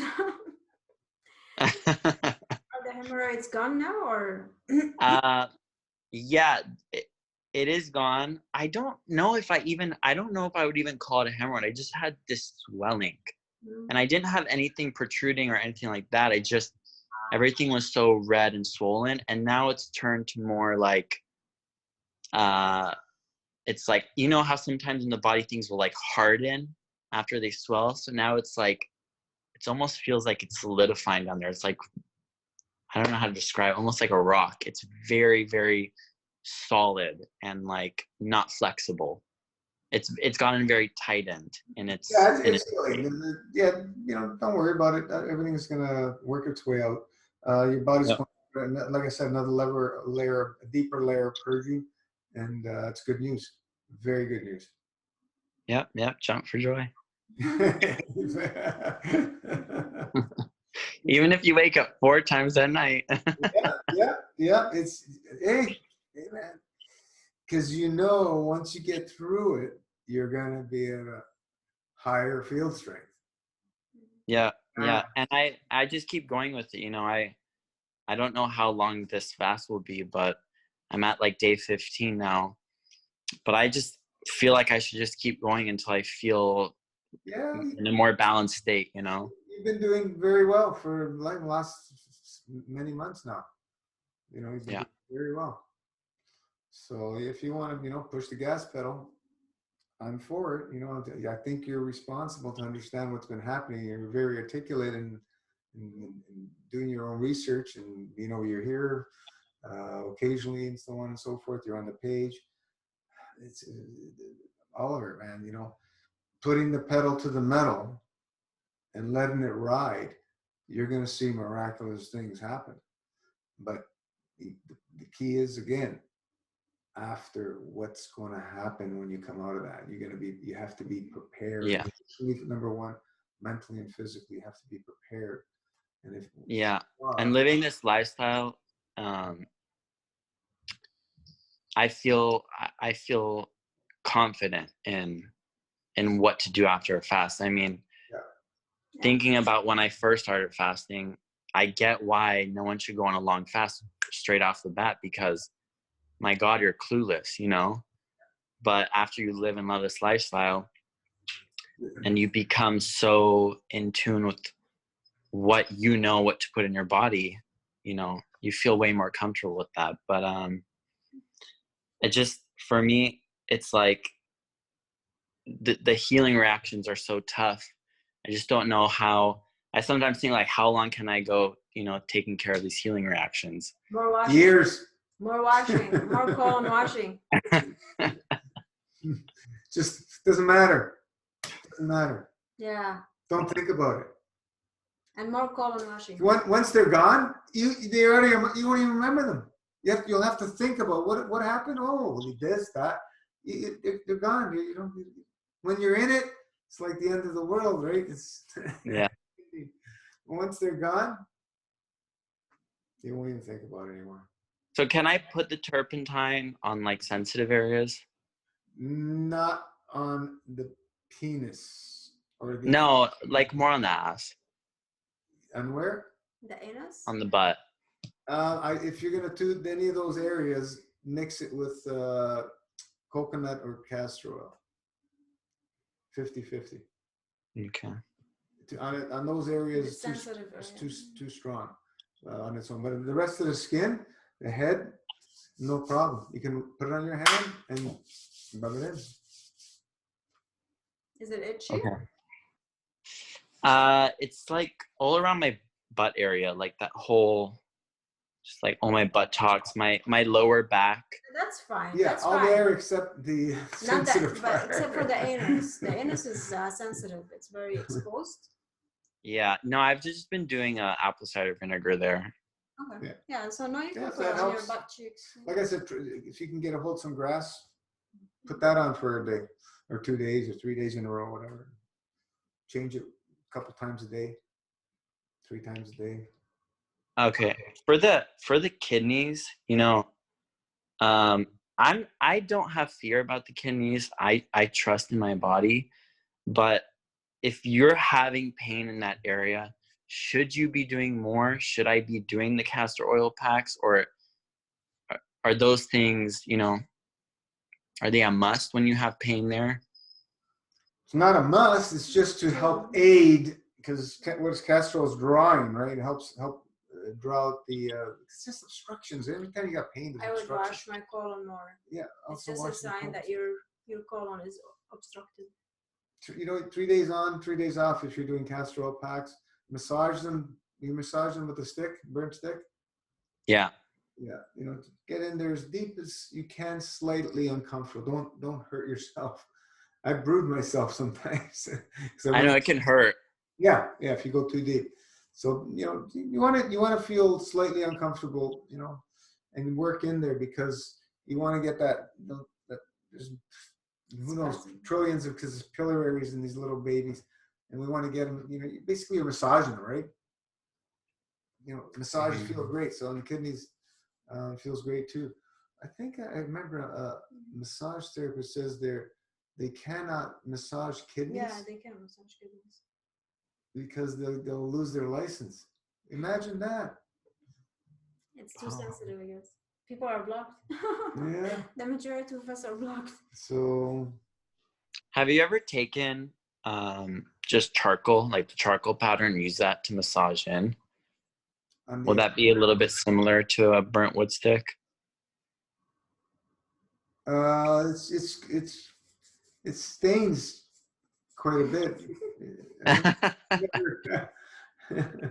I'm okay with it. I've never done it like that. Okay. Yeah, just get a stick. You know, if you get one that's about an inch diameter, you can hold it better. And you know, any wooden dowel, find a stick off a branch of a tree or something that's broken off. Yeah. Make it you know, about a foot long, round off the ends, burn it, and you're done. It's very simple. Yeah. Alrighty. You can also rub the turpentine in the kidney area when you're doing castor oil packs. Edward Casey, how many years ago? You know, he was one who actually recommended Welch's grape juice. He talked about the castor oil packs. That's where it comes from, Edward Casey, and adding turpentine into the castor oil pack. Okay. The Sleeping Prophet, if you want to look him up. Casey, he was a seer, right? A what? Yeah. Sleep. When he would go into trances and sleep, and he would spill. Like there were people going to him to ask what horses were going to win, and they would win. When he found out, they stopped all that. They had to have somebody there. That's funny. Oh yeah, he's got, I don't know, books and books and books. Yeah, I recognize the name. Yeah, the Sleeping Prophet, amazing stuff. Yeah. All righty. Thank you, Gino and Rana. You're welcome. Thanks for being here. This, it means a lot when people are sharing. Sharing is caring for what's happening to humanity. If we don't share, we hold everything inside. Then we wonder why we're constipated. Those days are gone. There's nothing, you cannot run, you cannot hide in throughout all the universe. Everything is wide open. So we come to this realm and we want to hold everything, you got to let it go. You got to let it go. Our life's an open book here in the social media. Who cares? Privacy is kind of an illusion anyway, but there's certain things that we respect with certain things of privacy, whatever, blah, blah, blah. But if you have a computer, if you have a phone, there's no real privacy anymore. People say, I'm not going to use Facebook. I'm not going to use this. You can only do so much. If you're on the net, on a phone, yeah, it is what it is. So just share and enjoy. It is what it is. Share what you want. Don't share what you don't want. Who cares? Hey, Gino, I've got another question. Yeah, shoot it. How can I get my kidneys to filter more? Live it, love it. Burnt stick, castor oil packs, patience. And slowly, over the months and years, I wouldn't worry about it. I would just, live and love the lifestyle and get the pulse to move. Yeah. Your kidneys will be much happier. Over the months and years, we start allowing more and more dry fasting. When you do them daily, weekly, especially, and monthly, even more dry fasts, you will see filtration, of course. And if you don't see it, just wait, but keep going. We're in March today, tomorrow, and the season change is coming up, 21st up here, Northern Hemisphere. Next week is full moon. Yeah, next week's full moon. So, what do we recommend on season change, right? Go as long as you can on a dry fast for the people that are adapt to dry fasting. I've been doing it for a while. And if you're just starting off, go try and do as much as you can, and then go into a semi-dry or do a colon feeding and dry fast, right? This is it's very important when you understand daily squeezes, weekly squeezes a bit more, monthly squeezes a bit more, and then season changes, we go for a big squeeze. And this is the way we live, because we want to be in a de-obstructive state continuously. We don't want to be obstructing. We want to be de-obstructing continuously. And that's the key, where everybody's missed the boat. I haven't seen it out there in 30 years. I've not seen it. Arnold Laird understood it. V equals P, take away O. But that took me a long time to figure out what the hell that formula meant. We can look at it as at the surface of what it means, but the depth of it is amazing. Yeah, I wouldn't focus on kidney filtration at all. You focus will see on it. Lifestyle from head to toe, and beyond. When I do now my weekly and monthly dry, monthly more, I would see. I wouldn't check my urine at all anymore. I think I checked it the first year, but now I don't check it at all. But let's say after 20-hour dry, I already feel some mucus coming out of me without even going to the bathroom. From my probably urethra. It's either the urethra or the reproductive system. I'm not sure, but I do have mucus come out, and a big clump, basically, almost every time I do the weekly. And it's amazing. It really amazes me. It amazes me how these things are still coming out of me. Yeah, it takes a long time for the body to clear a lot of stuff. God knows, maybe cysts that I had or something, I don't know, or maybe from my kidneys, blockages. So you will see them. You don't even have to look you don't have to worry about the kidney filtration. Just live the lifestyle and wait. Maybe after a year, you will start seeing stuff like that happening to you. Yeah. All right. Thanks for the help.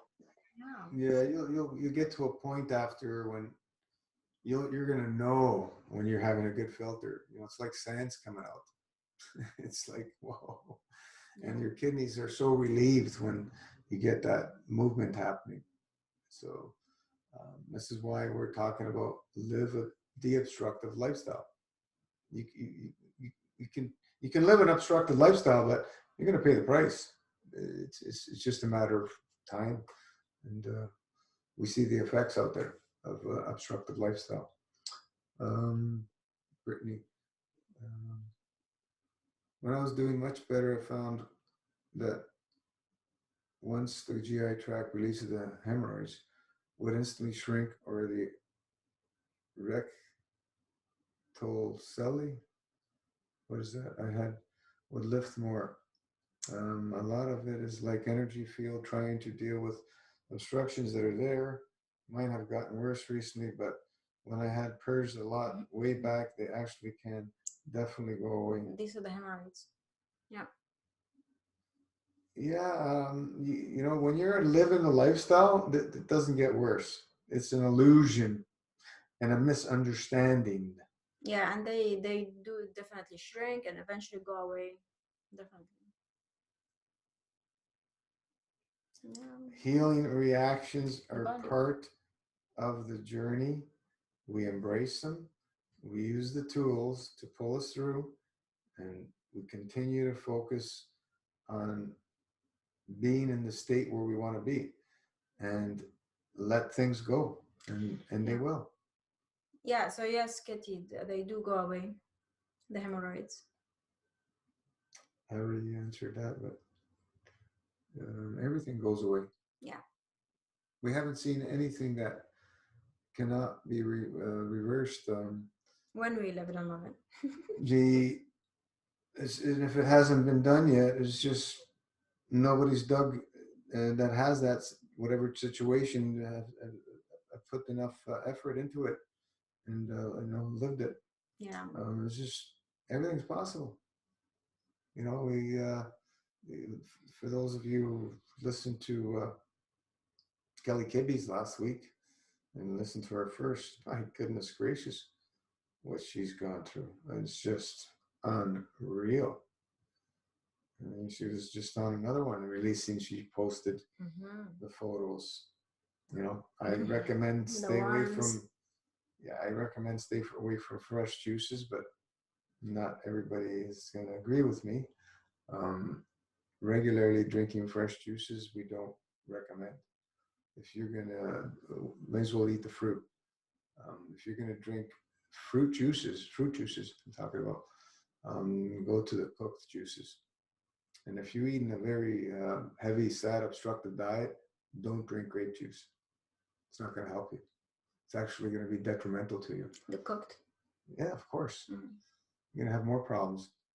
The shelves are always empty of grape juice. So yeah, I went to pick up 18 cases of Welch's grape juice today, because going to the stores all the time is never there. So I got somebody to order me 18 cases of it. That's great. That's 144 easier bottles. Easier to get it from Nafras? Wherever you can deal with. Than Walmart? Yeah. Yeah, it's $1 more than it was last year. Like I mentioned, my post Costco's carrying again. The post what? I mentioned my post Costco is carrying it again. Yeah. So they sourced it. It's really good. I tried it earlier. It's right on par with what they had. Kirkland, yeah. Yeah. What was the other one? Same, Kirkland. But I think the bottle was the same as Welch's. So I think Welch's was their source. Probably. And so, and that's actually better. That's a better juice than what they sell, because the other stuff is from concentrate and it's not pure Concord. This stuff is pure Concord. That's it. Nothing else. It's not a blend. Yeah. And it's not concentrate. Oh, it's pure juice. Yeah. Is and it's $6 for 296 ounce bottles. So it's $1. It's about $1 a quart in Costco. So it's really good. I mean, Yeah, it's really organic? good. Is it organic? No. Oh, okay. They have, I think they have both, right? I think. Oh, I don't know. Yeah. Welch's. Organic is, that's nothing.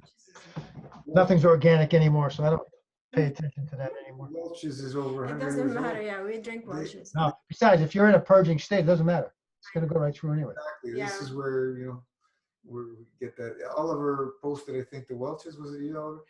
About the farmers. They've been around Oh, yeah, for yeah. a long time. And it's, you know, become, there's like 1,000 farmers that are growing for Welch's. And they used to have Niagara Falls up here, and I remember 1,000. somebody, we got the information that the government shut them down. I don't know what the hell happened. This is great areas of here for growing the Concord. You need a little bit of cold to grow Concord. Yeah, they want the cold. Yeah, and they grow really well up here. One time I was out of juice, and I went to Shoppers at work. And you know, Shoppers, it's like a small store here, and they didn't have Welch's. Yeah, but I guess for a year now they don't really. They're always out. I guess I don't know. But they had all other kinds of stuff, and I bought something different juices, and they were, honestly, it felt like so bad. I think this is so bad. And I was like, yeah, Welch's is the best. Yeah, Welch's, it tastes good. You know, it's partly concentrate, partly juice, but it tastes nice. It's a good. They worked it out well. You know, and it works well. It works really well. Yeah. I don't.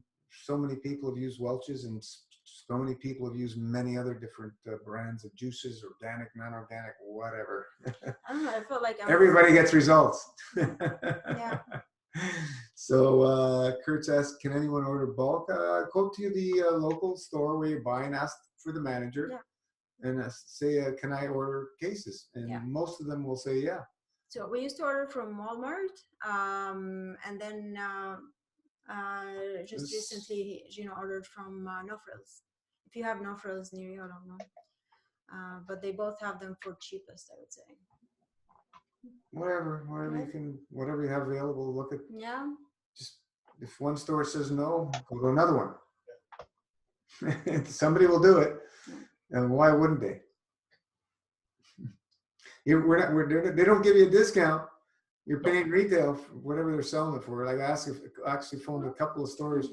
Nope, we can't. That's the price. Well, yeah, they're already actually they're good price compared to other stores, Walmart and No Frills.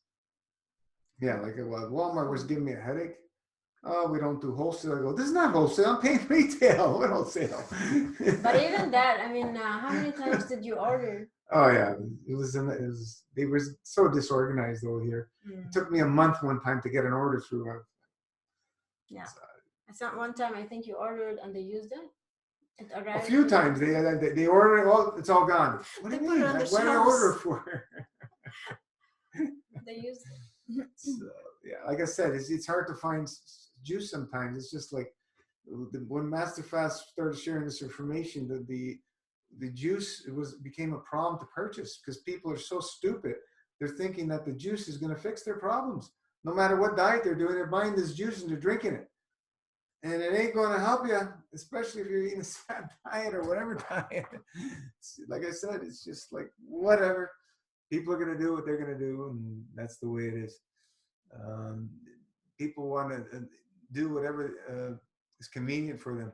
They want to, they're going to only hear what's convenient for them. Oh, the juice. That's actually, some people in your family do not do MasterFast, but love to drink the juice. Exactly, that's what I'm saying. Some of my clients too. But I mean, I told them, MasterFast, do the whole protocol. But they like the juice. If you ain't living it, what for? If you want to have a glass here and there, no big deal, that's fine. That's what they do. If you're drinking it all the time, I don't see how it's going to help you.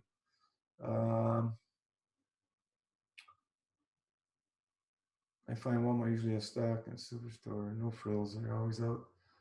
$329 to $350. Yeah, that's what it's going for up here. $340 something 9 or whatever, 47. Whatever I paid. That's used to be $257 last year in Walmart. Now it's all the same prices.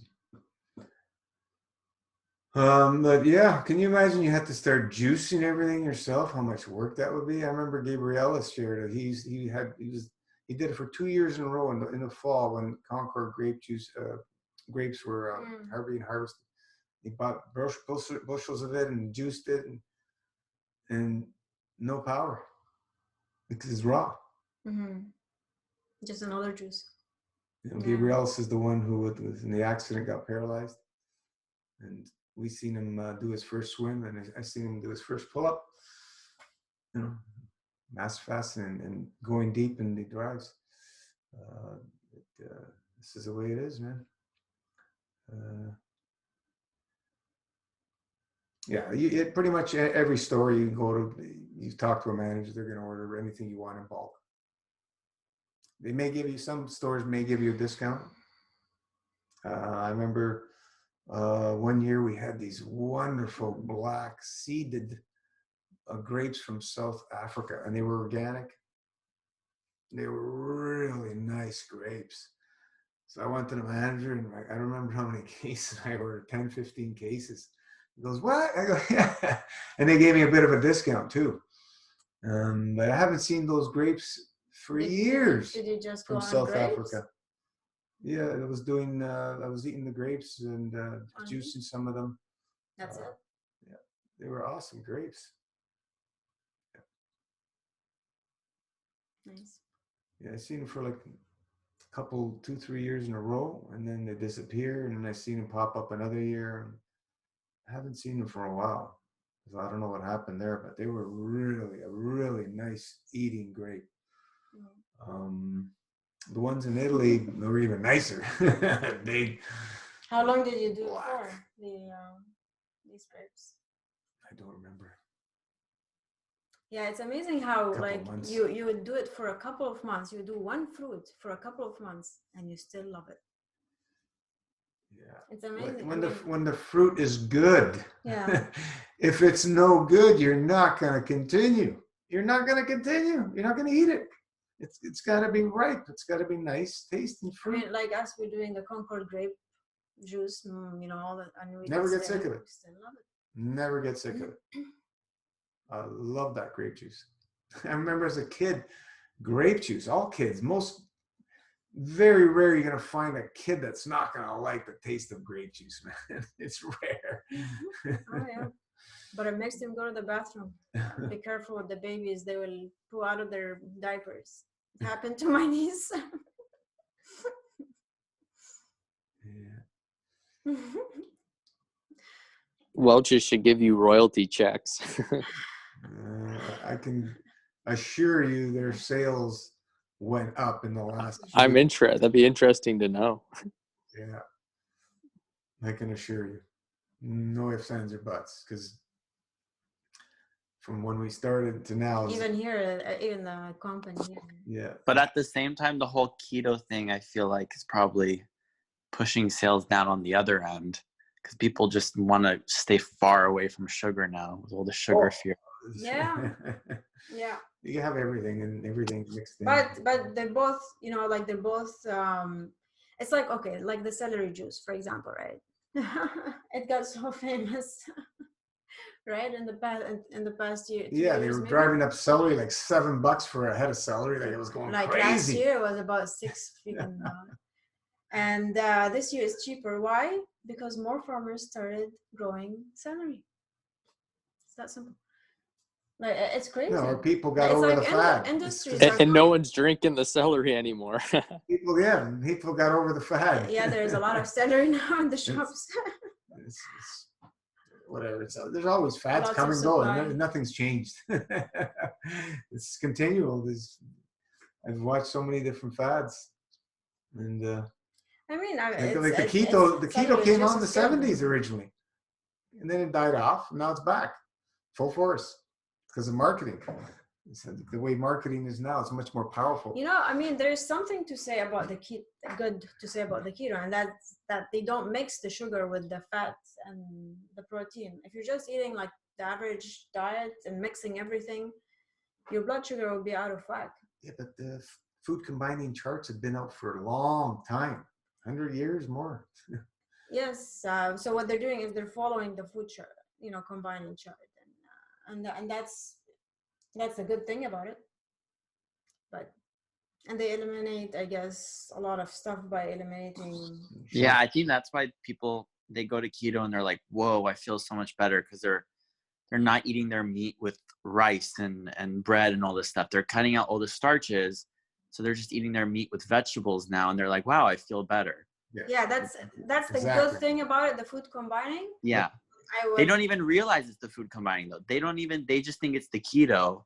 They think that the carbs are bad, but they're not realizing it's the food combining that's helping. Yeah, for sure. Yeah, but deceptive. They're plugging themselves up with all that fat. Yeah, I would not recommend it to anyone. How many people? If you want to talk cleansing, you cannot talk keto. If you want to talk clean diet, then that has nothing to do with keto.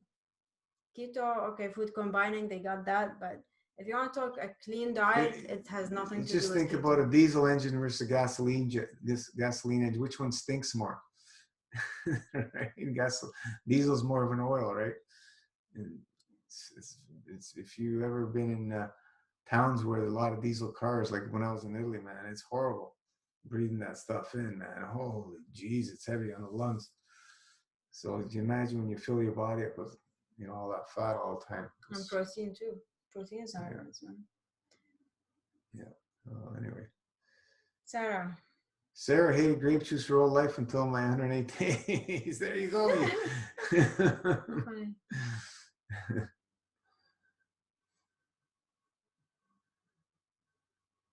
All right. Judith's been quiet.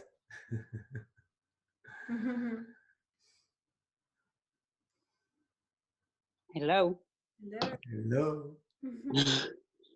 Yeah, no, I'm there, but I'm just listening. I'm actually getting ready to get out of the house to grab some juice as well, like you. I ordered 10 boxes too last week. Yeah. So to do another one. What kind did you order? I'm in Australia, so I don't have much choice. When I was in London, I had the Welsh as well, which was amazing. I miss it so much. Because here, there's a brand, I don't even remember the name of the brand, but yeah, I don't really enjoy it.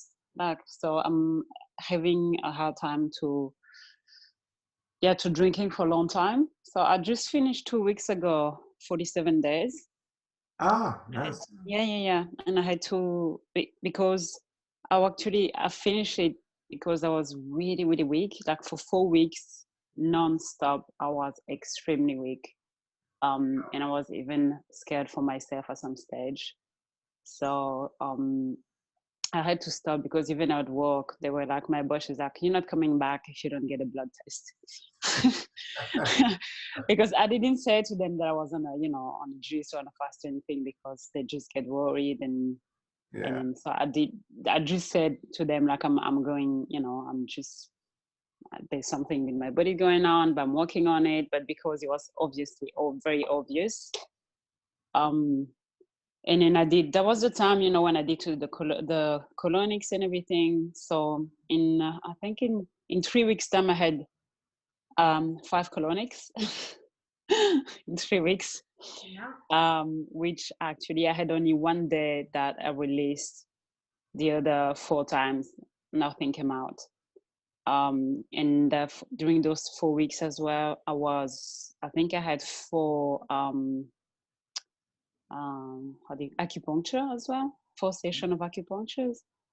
I tried everything. I bumped it up on herbs. I really, really tried everything, but I was very emotionally drained. And then when I realized that, because since I tried everything for my body, I was not feeling better, and I was sleeping seriously at least 10 or 12 hours a day. And I was waking up extremely tired. I had to take Uber to go to work, Uber to come back home, because I couldn't even walk through the park anymore, because I usually walk 1 hour to go to work and 1 hour on my way back. Mm-hmm. And then after I stopped focusing on, you know, colonics and everything, I was like, I'm just gonna rest, you know, I am just emotionally drained, and then it's starting to go away. Like, so it was very interesting. So I took 2 weeks break, and I'm starting again tomorrow. So I'm gonna go and grab my juice soon. But I don't put any, you know, days on how many days I'm gonna do. I just go with the flow and then see how I feel. Did you find the juice you're enjoying? Yeah, I did find the juice that I'm enjoying, but it's a little bit out of my price right now. I used to get that one when I first came back to Australia, like nearly a year ago. Is a guy himself who does that and sell on the market, but it's $18 for 2 liters. Whoa. And then before it was only $15 or $16, but now so now he just no, but I mean it was better. But at that time, I was financially I was more comfortable with money because I was coming back from London, you know, with the pounds and everything. So and then now with my visa situation as well, it's really hard. I'm really tied with money. So I am hoping to get that juice again, but it's the only one that but he makes every week. He makes the juice himself every week, and then sell them at the market. So it's a very good one, but I'm just gonna have to wait for now. Well, I do mix it up sometimes with this one when I really can't handle it anymore. With the pineapple juice, that does help a little bit to mix the grape with the pineapple for me. Instead of just breaking. But yeah, so I'm kind of scared going in another one because of the last experience I had. Yeah, but the past does not equal the present or future. What's been going on in your life? What's you know, like just a lot of stress. Lot of stress from work, lot of stress for my visa situation here. It's gonna show up financially and everything. Like it's non-stop. It's just come from everywhere. And then I went to see an energy healer, a lady, to try to help me as well, because I know that for me with the fast, it's more, like I said, the other day, you know, I was asking myself, actually, why did I even start the master fast at the first place in 2017? Because, you know, I was not, like I changed my diet years ago. I become raw vegan because I was sick. Then that went away. But I couldn't even, so I've been kind of like called to do the master fast. I feel like it because I didn't have like a proper reason to push me to do, except as a challenge, because that's just me. I was probably the ego as well on that. But I know that you keep saying that every fast is different, but I feel like every fast for me is getting harder and harder and harder compared to the one before. That's what has been my experience. Yeah, well, all the weaknesses come to the surface. Remember that. Yeah. You're bringing up stuff that you didn't even know you had. And this is hard to comprehend because you said everything went away when you were raw food. How long were you on raw foods? But I didn't say everything. Like, I mean, when I say everything went away, my cyst went away, and it was coming back. I removed it 3 times, and then it was really painful. When I had a breast cyst, like a breast cyst that we needed to keep an eye on it because it could just change at any time. And then when we removed it 3 times, actually, before I went raw. Then the doctor wanted to say to me, well, let's just, you know, let the cyst grow the first time and then see if it's gonna, you know, be a bad one or not. But it was really painful and it was really scary for me. That's where I started to do my research and I found out about raw, and then it went away, never came back. That's why I didn't say, the rest is just, that's why I think for me, I think I did the master fast kind of like try to heal something, but to be honest, I don't even know what I'm trying to heal because I know that I've been I had trauma, you know, trauma from Africa, trauma from Belgium, you know, with my other family. And then so for me, like my sister said to me as well, she's like, why you keep fasting and cleaning all the time? And I do remember one time I said to her, I just wanna heal myself, you know. But It's not physical. No, it's not. Yeah. Mm. Yeah, and we just live it and love it. And that's it, Judith. If you're not living and loving it, it's not something you're going to continue. Yeah, you're going to go through challenges in every fast, maybe, but who cares? You know, all is okay. You know, let it all out. You cry until there's no more tears. You know, let it all out, because Thank you for being with us. emotion is need, and this is very difficult for most of us to comprehend. It took long time before that sunk into me. I was looking at all the different material things that were the problem. It's all emotional for every single one of us, and we carry it all from our ancestors. Look how much stuff that you went through with just, you know, with your life, and from where you came from, and so on and so forth. And there's a lot there that you're carrying, and little by little you're releasing that, and that's what's coming up, and it's showing up in the physical, but that's what's coming up. So like the beautiful thing is that you're prepared to keep going and work and continue to work on it, and that's all we can do, right? We continue to work at it and allow it to flow. And you know, the stress as well. Yeah, well, you have all the other stuff on top of it, work and your visa and the financial. Yeah, it's a like lot of stuff. This feeling is not. It's a lot of stuff. So the insecurity, you know. Being in a fasting state, what I found, you can handle things much easier. Mm.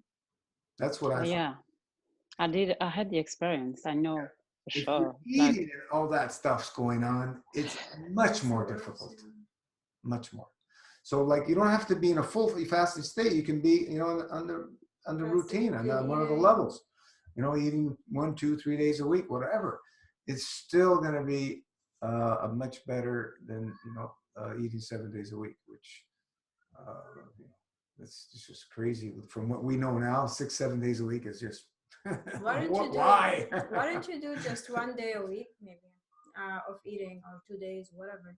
Yeah, just to, you know, put a break on a little bit every week. To calm down the, you know, the transformation. So it's not too big of a transformation. How do you feel now after you came off of that? You mean physically?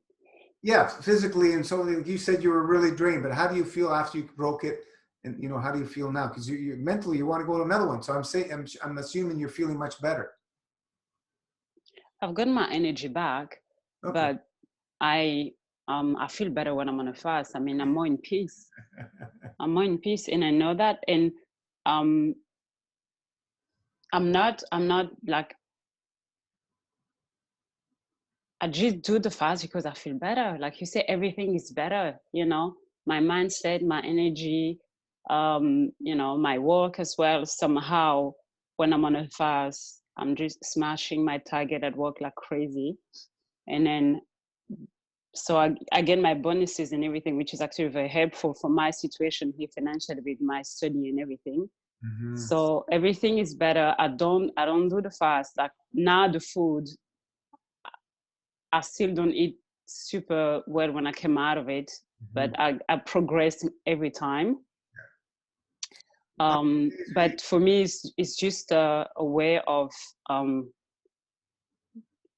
getting deeper with my healing, because like I said, the lady that I went to see, the energy healer that I went to see, like, because the question she was asking before, she was like, do you have any pain? I was like, I don't have any physical pain, but I have my heart. My heart is so full of pain. Yeah, we can feel it. So how many days are you eating now? Sorry? How many days a week are you eating? These last 2 weeks, I did 3 days of food. 3 days. And I did mostly fruit.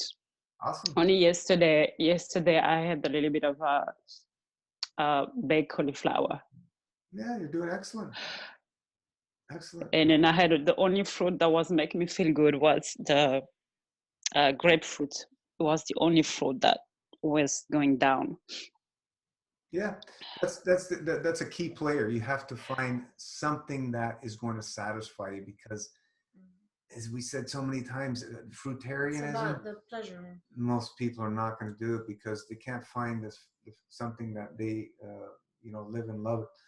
And that's going to be a key factor, because if you're eating all this fruit and you're not loving it, you're not going to stick to it for a long time. It's not going to happen. So Yeah. that's why we have so many alternatives now. We can cook fruit. We can, any fruit. We can cook the botanical fruits, the squash and so on and so forth. And, we can work with that stuff because it's way better than eating any fats. I don't care if they're raw or plant-based. And all the heavy protein stuff. So you're doing great. You're doing great. It's maybe you push yourself a little bit too much, but it was good that you allow the body to sleep all those hours it needed, because there's a lot going on when you sleep, a lot. And that's something that a lot of us do not pay attention. If the body needs rest, let it rest. Let it rest. Yeah, that's something I'm learning to do, sleeping, because this was not part of my if my you're routine. if you're in that fasting state and the body needs rest, you will wake up. Let's say those 10 hours, you will wake up and you will see a difference after those 10 hours of regeneration in the face and so on and so forth. I've done this. When you have those long sleeps, it's just like, whoa. Lots of work goes on in those deep sleeps, and it's wonderful. Sarah has a question. I just remembered a question I want to ask. Is it almost time for me to order some more tinctures, or is it okay to keep ordering the same tinctures, Last Supper 12 plus chemical detox, or do I need to switch it up? I feel like I read it was good to switch them after a while, or I'm making that up in my mind. If you're using them, living and loving it, mostly on a fasting lifestyle, Sarah, you can keep the same tinctures ongoing. If you just want to try different tinctures, that's fine too. And if you're using a lot of them when you're eating, that's when we suggest you either reset by fasting, so your body doesn't get used to them, and or you change formulas. So these are all the things of how we go about it. But the Last Supper 12, you can also change the kidney. For example, there are a couple of different kidneys. You can, instead of one, you can try two this time. What else? The lymph, we can change that too. Yeah, if you want to change a few of them, the Last Supper 12, we can do that for you. You put a note. Yeah. We can change some of the formulas for you if you just want to try different formulas. They're all good. All the formulas are good.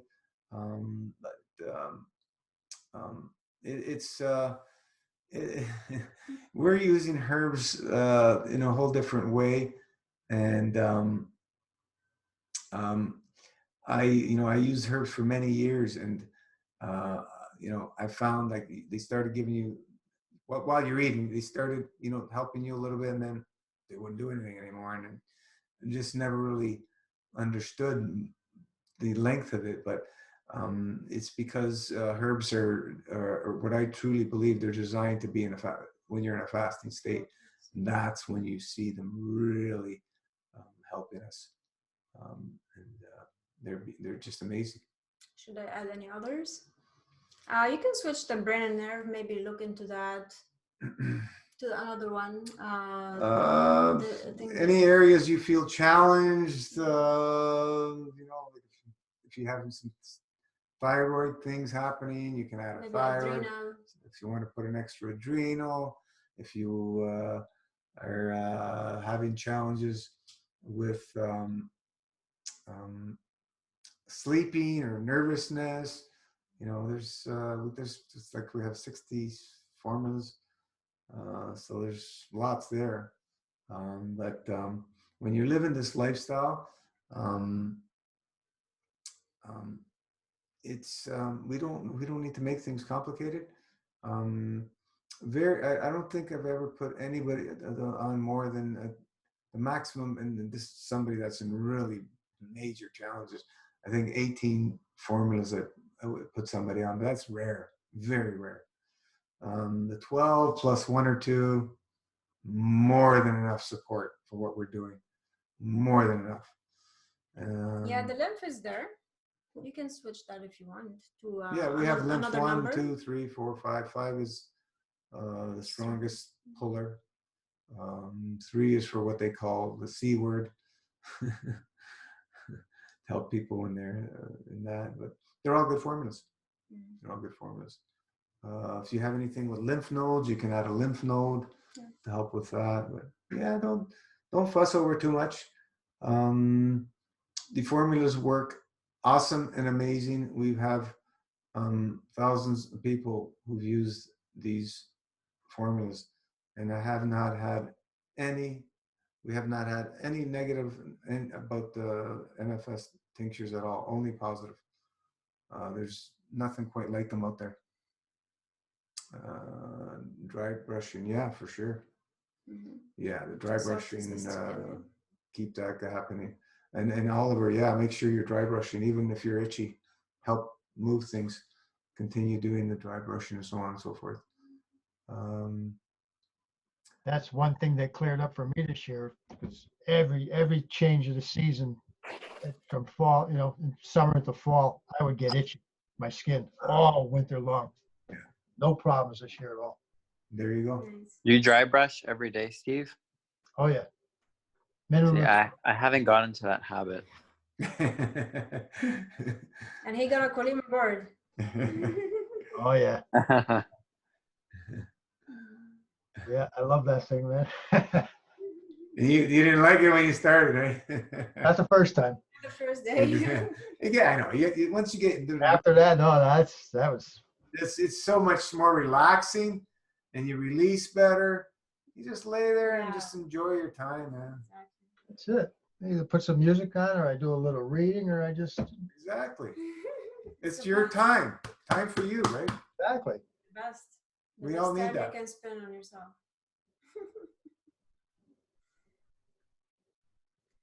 All right. I have to go. Plaf, MFS family. Bye. Yeah, we're almost done. Where are you going?